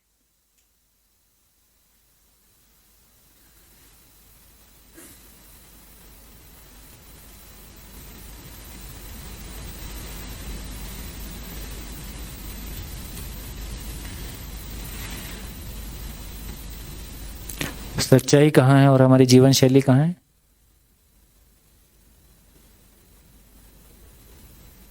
आपके सामान पर लिखा होता है हैंडल विद केयर। हाँ, तो पैसा ही समझ में आया ना भैया। हमारी कुल हैसियत इतनी है कि हमको केवल पैसा समझ में आया है,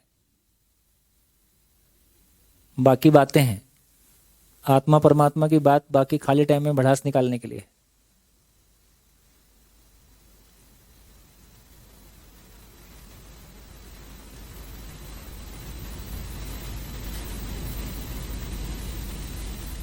हाँ जी, मेरी कोई बात आपको खराब लगती हो तो मैं माफी मांग लूंगा।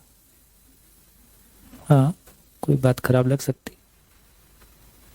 लेकिन सच्चाई यही है। बोलिए। एक छोटी सी शेयरिंग बच्चे को लेकर के। तो बेटे के साथ कुछ ऐसा रिश्ता बन गया है कि वो कुछ भी इसको लगता है वो बोल देता है।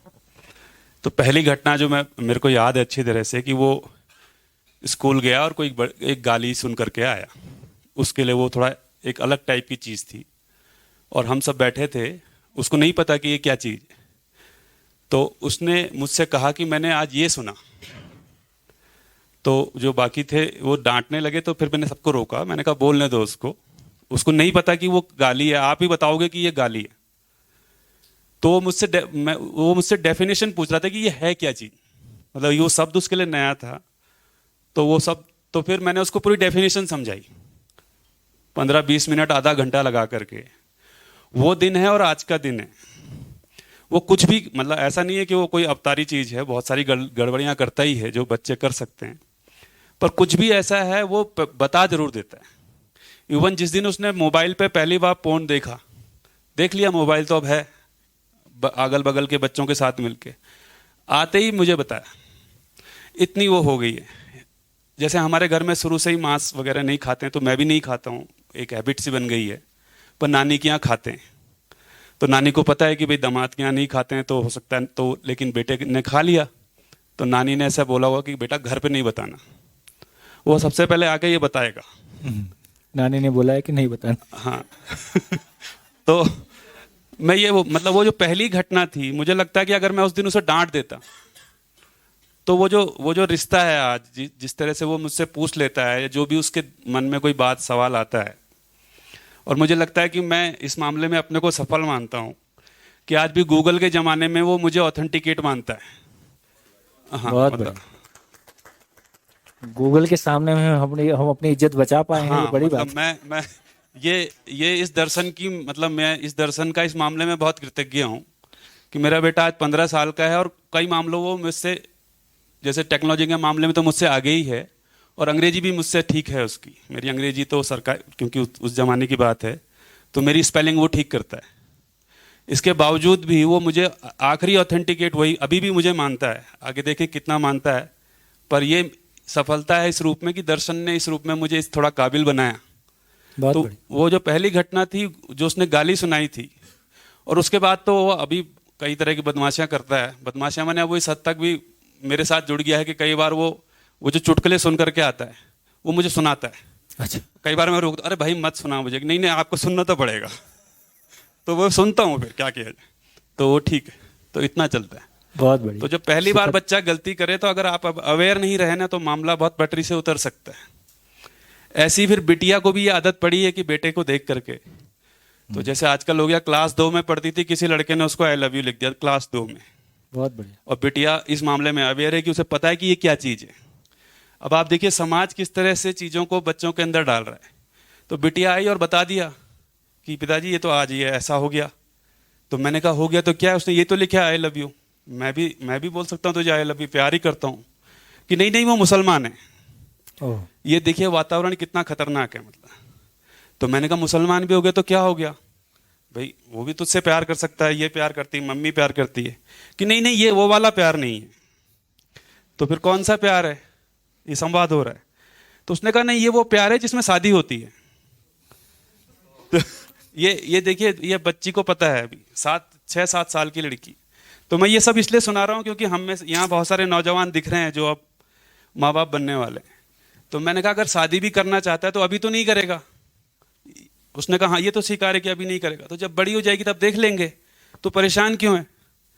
कि नहीं मैं परेशान नहीं हूँ, बस मैं आपको बता रही हूँ। ठीक है। फिर उसके बाद मुझे लगता है हमारे यहाँ तो मामला रफा दफा हो गया। फिर उसके बाद उस लड़के ने फिर लिखा होगा तो उसे गुस्सा आ गया, फिर क्योंकि उसे तंग कर रहा था। तो उसने मैडम को बता दिया। अब मैडम ने मुझे लगता है उस लड़के के साथ फिर कुछ मारपीट की होगी। तो मुझे फिर मैं मैडम से बात कर पाया थोड़ा सा, तो फिर हालांकि मैडम को मैं उतना कन्विंस नहीं कर पाया, उतना टाइम नहीं था। पर मुझे लगता है उस लड़के के मन में बहुत सारी बातें चली गई होंगी। हालांकि बिटिया भी नॉर्मल है, अब उसको कोई फर्क नहीं पड़ता इस तरह की चीज़ों का। तो जब पहली बार बच्चा गलती करता है उस समय आपको बहुत अवेयर होने की ज़रूरत है। और अगर उस तरह से देखें तो वो गलती नहीं कर रहा है, तो एक प्रोसेस है। हाँ ठीक, थैंक यू। गुड। हाँ जी, माइक।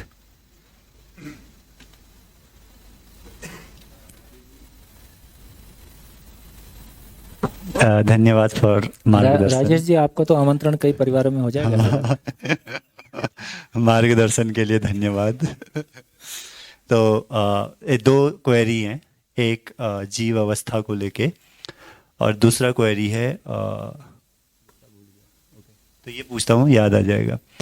तो हम कह रहे हैं कि संतुलन बना हुआ है नेचर में, यदि मनुष्य जाग जाए या जो समझ आ जाए उसके अंदर, तो जो जीव विलुप्त हो रहे हैं,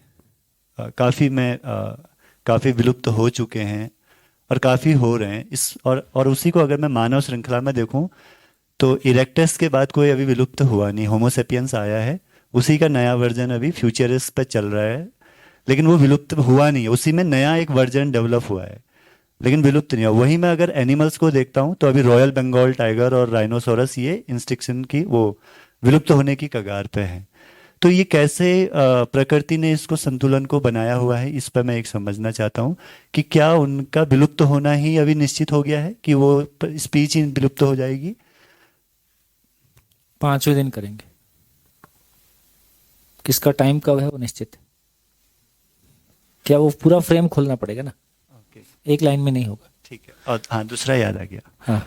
तो एज ए पेरेंट्स जब गलती पहली आती है, और अपने विजडम और अपने अवेयरनेस के साथ जब हम उसको राइट पाथ पे लेके आते हैं, तो क्या उसका भी कोई अपर मार्क हमें सेट करना पड़ेगा कि कितनी गलती तक वो हमें उसको करना है, पता लगे, उसकी हैबिट बन जाए? मम्मी तो घर की मुँह खेती हो गई, अब कुछ भी गलती करके आ जाओ और वो प्यार से ही समझाएगी। देखिए, उसके लिए इतना ही है कि आईने की जरूरत है। हाँ हाँ। तो आईना पूर्ण है तो हमेशा चेहरा दिखाई देगा। तो हम पूर्ण हो, हम गलतियों से मुक्त हों, हमारी जैसी स्थिति रहती है वैसा हैंडल कर पाएंगे। बाकी राजेश जी से संपर्क करें। नहीं, वो 10 किताब लिखे हुए पेरेंटिंग। हाँ।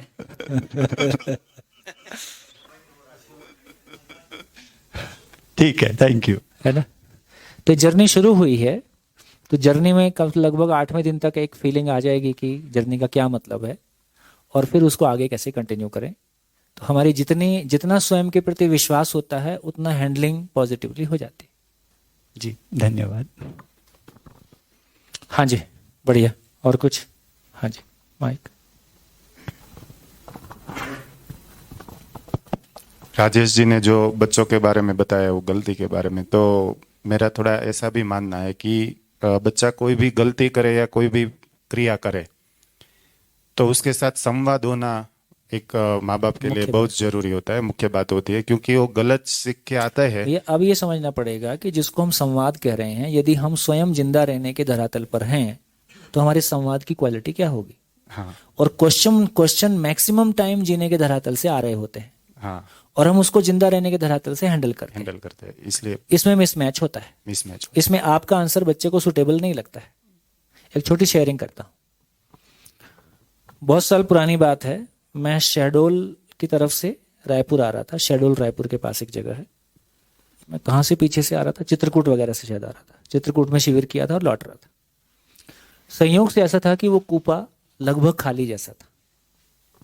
एक फैमिली, वो 6 वाली सीट जो रहती है, मैं उस पर बैठा था, और एक फैमिली बिल्कुल सामने वाली सीट पे थी जो विंडो वाली सीट रहती।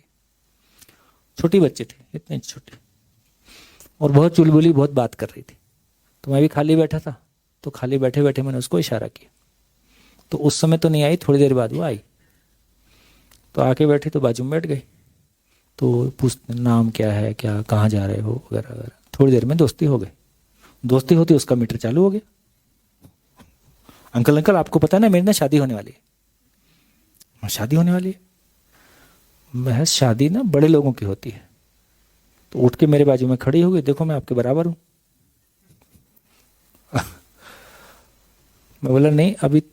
फिर मैं क्या बोलता, शॉर्ट में सुना रहा हूं, संवाद लंबा रहा। तो मैं उठ के खड़ा हो गया। देखो जब इतने बड़े होते हैं ना तब शादी होती है। हाँ, पहले मैं उससे पूछा कि शादी किससे हो रही है? बोले वो जो बैठे ना उनसे हो रही है। उनके संवाद से मैं सुन पाया वो उसका मामा था। तो उसके मन में जो भी कंडीशनिंग जहां से भी आई, तो मैं जब खड़ा होके बोला इतना बड़ा हो गया, अब उसको बहुत मुश्किल हो गई।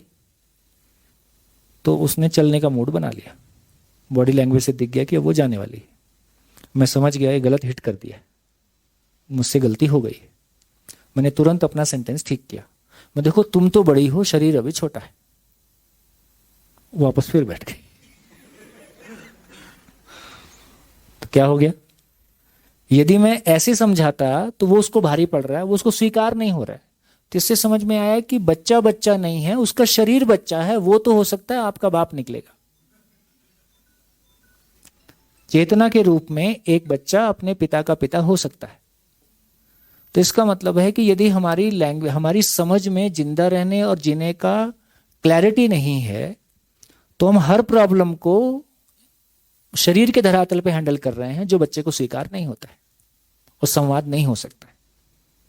कोई पॉइंट के बाद वो तय कर लेता है कि आपसे इस बारे में बात नहीं हो सकती। तो हम कितनी भी अच्छी अच्छी बातें करें, यदि ये जिंदा रहने और जीने की क्लैरिटी हमारी पूरी नहीं है और वो हमारे आचरण में नहीं है, भाषा में काम नहीं, घर में भाषा काम नहीं आती, घर में आचरण ही काम आता है, तब तक काम पूरा नहीं हो पाएगा। इसलिए तमाम अच्छी उपदेशात्मक किताबें पढ़ने में अच्छी लगती, जिंदगी में काम नहीं करती। आपकी ये वाली जो शेयरिंग है, इसका तो मैं हमेशा धन्यवाद करना चाहूँगा, क्योंकि आपकी ये शेयरिंग मसूरी में हुई थी, मुझे याद है। ये शेयरिंग मैंने घर में लागू की। अच्छा। तो फिर बेटे के साथ तो मैं खेत में, मुझे काफ़ी काम वाम करने का शौक है, तो बेटा मेरे साथ, तो बच्चा करेगा ही, वो सिंपल सी बात है। तो फावड़ा मेरा तो बड़ा है, तो वो उठाए, तो फिर एक दो बार मैंने उसको मना किया, तो दो तीन बार शायद और लोगों ने भी मना किया होगा। तो एक दिन उसने कहा, तो मैंने कहा ये तो छोटा है अभी, तो वो बहुत जोर से चिल्लाया कि मैं कितना छोटा हूँ, मैं कब तक छोटा रहूँगा। फिर मुझे वो आपकी शेयरिंग ध्यान आ गई और उससे बहुत चीज़ें मतलब बढ़िया हुई। फिर मैंने सेम डायलॉग उसको फिट किया, मैंने कहा नहीं तू छोटा नहीं है, तेरी बॉडी छोटी है, तेरी बॉडी के हिसाब से फावड़ा बड़ा है, तो मैं तेरी बॉडी का शेप का फावड़ा ले आऊँगा, तो बड़ा ही है। मतलब उसका जो हाइपर होने का और उसके जो शांत होने का जो वो था रेशो, वो इतना गजब का एक्सपीरियंस था उस समय। फिर मैं अगले दिन लोहार के पास स्पेशली गया, एक स्पेशली उसके साइज का एक फावड़ा बनवा के लाया उसके लिए, और उसका नतीजा ये निकला कि मतलब आज भी बच्चे जिस तरह से लैपटॉप मोबाइल खेलते हैं वो भी खेलता है, पर आज भी स्थिति यह है कि अगर मैं खेत में काम कर रहा हूँ तो वो लैपटॉप के बजाय खेत में आना ज़्यादा प्रेफर करता है उस दिन की वजह से। बहुत बढ़िया। तो ये शेयरिंग का मैं हमेशा एक धन्यवाद आपको करना देखिए, चाहता इससे हूं। ये तो समझ में आता है कि आदमी के साथ सम्मान के साथ पेश आया जाए, तो इसका मतलब है कि यदि बच्चा है तो इसका मतलब क्या है, शरीर छोटा है ना, हो सकता है वो तो आपसे बड़ी चीज निकलेगा। तो यहाँ ही समझ में आता है कि जीवन रूप में सब समान है। फिर ये भाषा बनती है कि फिर बच्चे को हम कम सम्मान देंगे, बड़े को ज्यादा सम्मान देंगे, ऐसा नहीं होगा, फिर बच्चे को भी उतना ही सम्मान देंगे। हमारी पूरी बॉडी लैंग्वेज, हमारी पूरी भाषा, भाव ही भाषा के रूप में व्यक्त होता है। भाषा की परिभाषा है, जो भाव को व्यक्त कर दे उसका नाम भाषा है। यदि मेरे भाव रूप में ये स्वीकृति है कि आप छोटे नहीं हो, तो मेरी भाषा भी फिर वैसी बन जाएगी।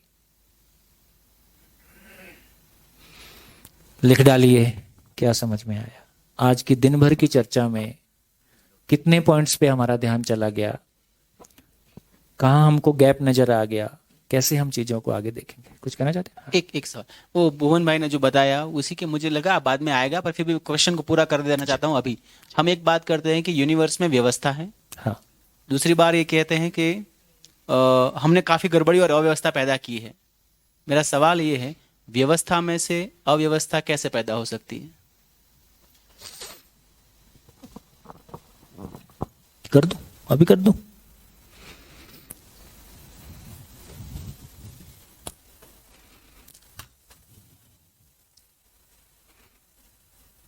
इसको पूरा कर देता हूं। ठीक है, रात को आज चर्चा करेंगे, आज दिन भर की उपलब्धि क्या रही, सभी आपस में एक दूसरे से शेयर करेंगे, और जो कुछ कोई चीज नहीं अटक रही है तो उस पर आपस में बात कर लेंगे। देखिए, तो अब ये क्लैरिटी बन गई, स्वयं के लिए उपयोगिता, स्वयं की परिवार में उपयोगिता, परिवार के सभी लोग समझदार हों, समझदारी की रोशनी में अपनी आवश्यकता को पहचान पाएं और श्रम पूर्वक अपनी आवश्यकता से अधिक के भाव को पूरा कर पाएं, तो एक परिवार शिकायत मुक्त, अभाव मुक्त हो सकता है। यदि ये निकल के आ गया है ना, यदि ये निकल के आ गया, तो ये एक परिवार जो अपने आप में शिकायत मुक्त, अभाव मुक्त है, वो समाज में क्या करेगा? यदि सारे परिवार ऐसे होंगे तो समाज कैसा होगा? तो समाज में हर व्यक्ति समाधानित होगा, हर परिवार समृद्ध होगा, तो समाज अभय होगा, भयमुक्त समाज होगा। प्रकृति के साथ ऐसे परिवार फिर क्या करेंगे? प्रकृति का मतलब है फिर उसमें मानव भी, मानव चैतन्य प्रकृति है, तो प्रकृति दो भाग में है, जड़ प्रकृति और चैतन्य प्रकृति।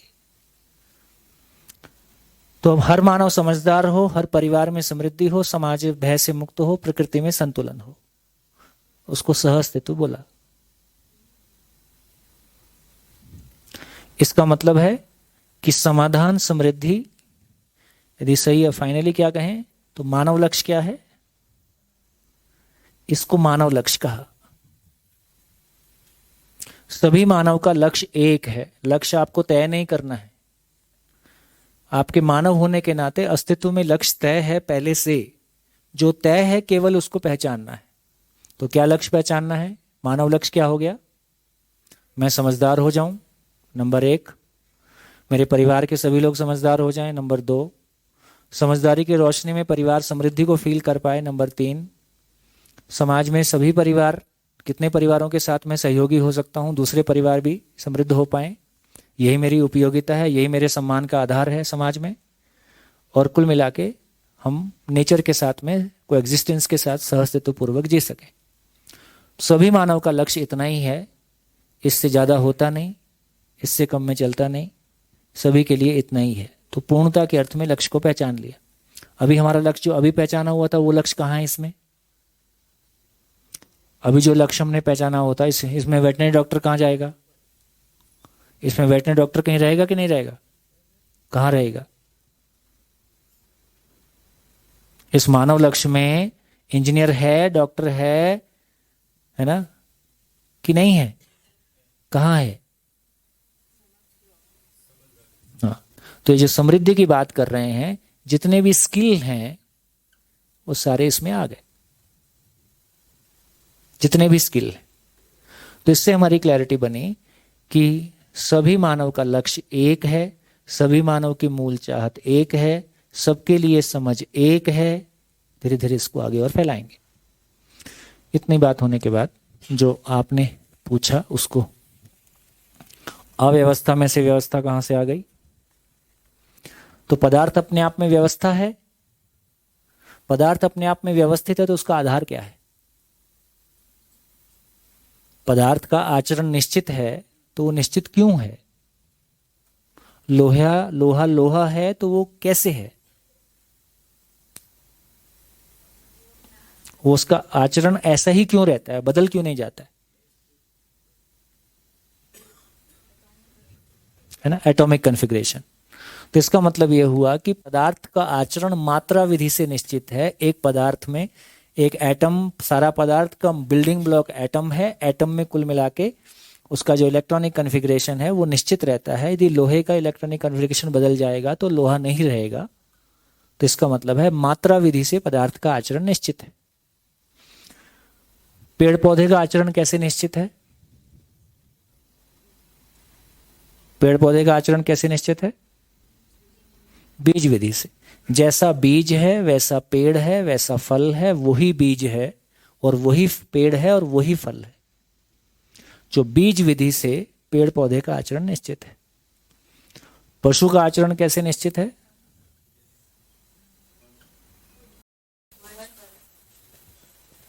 शेर का बच्चा शेर, बकरी का बच्चा बकरी। तो वंश विधि से जीव का आचरण निश्चित है। मानव का आचरण कैसा है?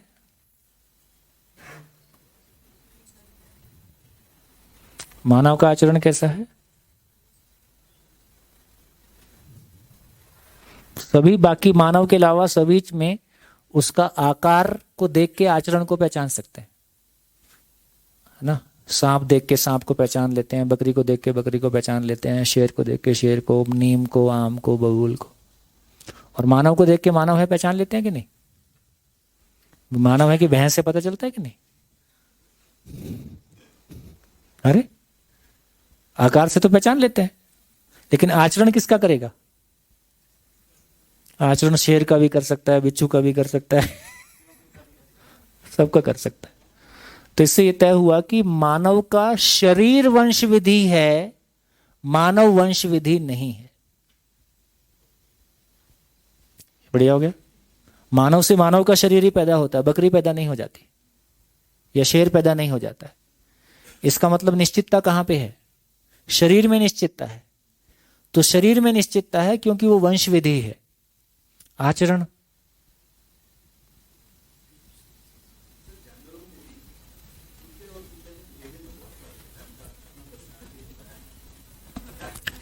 एक्चुअली जिसको यहां आचरण बोल रहे हैं, किसी भी चीज के आचरण का मतलब है कि बड़ी व्यवस्था में उसकी भागीदारी। जैसे किडनी का आचरण क्या है? शरीर के साथ उसकी भागीदारी।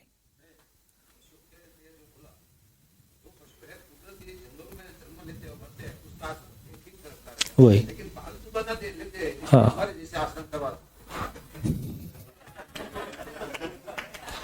बहुत ज्ञान की बात बोली है। तो मानव का आचरण अनिश्चित है। अनिश्चित आचरण वाले मानव के साथ रहने से पशु का आचरण भी अनिश्चित हो गया।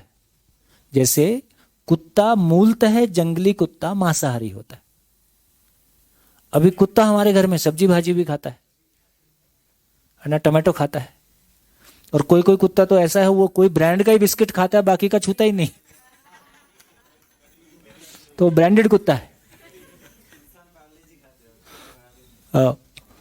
तो ये सब मानव के साथ रहने की वजह से प्रॉब्लम आई है। संग दोष है, इसको संग दोष बोलते हैं। हाँ जी, तो मानव की बात कर रहे थे, तो इसमें क्लैरिटी बनी। अभी हम लोग शादी क्यों करते हैं? देखो हमारी क्लैरिटी देखो कैसी है। मानव शादी क्यों करता है? वंश परंपरा चलानी है ना, लाल किला बनाया ना आपने, उसको कौन देखेगा? 200 करोड़ कॉपी जिसकी बिकी 2 करोड़ कॉपी बिकी। और किताब का नाम था what man thinks except sex, मतलब पुरुष है सेक्स के बारे में क्या सोचता है। मैं किताब के मतलब आपको मजा आएगा इसलिए बता रहा हूं। और 200 पेज की किताब थी। किताब में टाइटल था और जब नाम था कि पुरुष सेक्स के सिवा क्या सोचता है, सेक्स के सिवाय क्या सोचता है। और 200 के 200 पेज कोरे थे। और ये किताब 2 करोड़ कॉपी बिकी। सच में, मैं बहुत आधार से बता रहा हूं। फिर तो एक कॉपी हुआ, फिर तो एक वही कई सारी कॉपी, पर मूल बात ये थी। फिर तो चलो जाने दो। तो इससे इतना ही पता चलता है कि मानव पशुओं के साथ रहा, पशुओं के जैसे ही सोच पाया, कल्पनाशीलता से उसमें वैरायटी क्रिएट किया, है ना। लेकिन अब अपनी बात ये समझ में आती है कि बेसिकली अभी तक ये बहुत कॉमन एक्सेप्टेंस है कि शादी करने का मतलब है वंश चलाना है, और उसमें भी बेटा पैदा होएगा तो वंश चलेगा, इसलिए बेटे को लेके ज्यादा एक तरह का वो आकर्षण है। लेकिन अभी समझ में आता है कि यदि देखो, माँ बाप का रंग रूप रोग बच्चे में आता है, क्या माँ बाप का आचरण बच्चे में आता है? आचरण का मतलब है स्त्री पुरुष के प्रति उसका दृष्टिकोण कैसा है, पैसे के प्रति उसका दृष्टिकोण कैसा है। संत का बेटा संत पैदा होता है, संत का बेटा डाकू पैदा हो सकता है, और डाकू का बेटा संत पैदा हो सकता है। इससे यह समझ में आया कि मानव वंश परंपरा नहीं है, मानव का शरीर वंश परंपरा है, मानव वंश परंपरा नहीं है, मानव का आचरण वंश परंपरा नहीं है। इससे पता चलता है कि मानव का आचरण ज्ञान परंपरा है। मानव संस्कार विधि से उसका आचरण निश्चित होता है, जैसा मानता है वैसा जीता है। मानना ठीक हो जाएगा तो जीना ठीक हो जाएगा।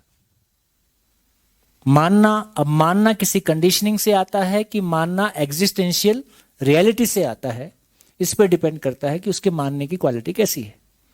तो इसका मतलब यह हुआ कि जब तक मानव एग्जिस्टेंस में रियलिटी जैसा है उसको वैसा नहीं समझेगा, तब तक कुछ और समझेगा, कुछ और मानेगा। क्योंकि रियलिटी जैसी है वैसा नहीं समझेगा, इसलिए गलत मानेगा, इसलिए गलत करेगा। तो मानव की सारी गलतियां मात्र इस बात की सूचना है कि यात्रा जारी है, मंजिल अभी शेष है। तो इवॉल्व हो रहा है, जैसे बिल्कुल वैसे ही है जैसे एक बच्चा पैदा होता है, बचपन में शूशु पोटी करता है, उसको खाने का पता नहीं चलता है और रोता है। बात फिर ये हुई कि व्यवस्था में से व्यवस्था ही प्रकट हो सकती है, पर प्रोसेस चालू है। प्रोसेस चालू है। बढ़िया, धन्यवाद, नमस्कार। फिर मिलेंगे कल सुबह 8:30। आप लोग मिलोगे 8:30 आज।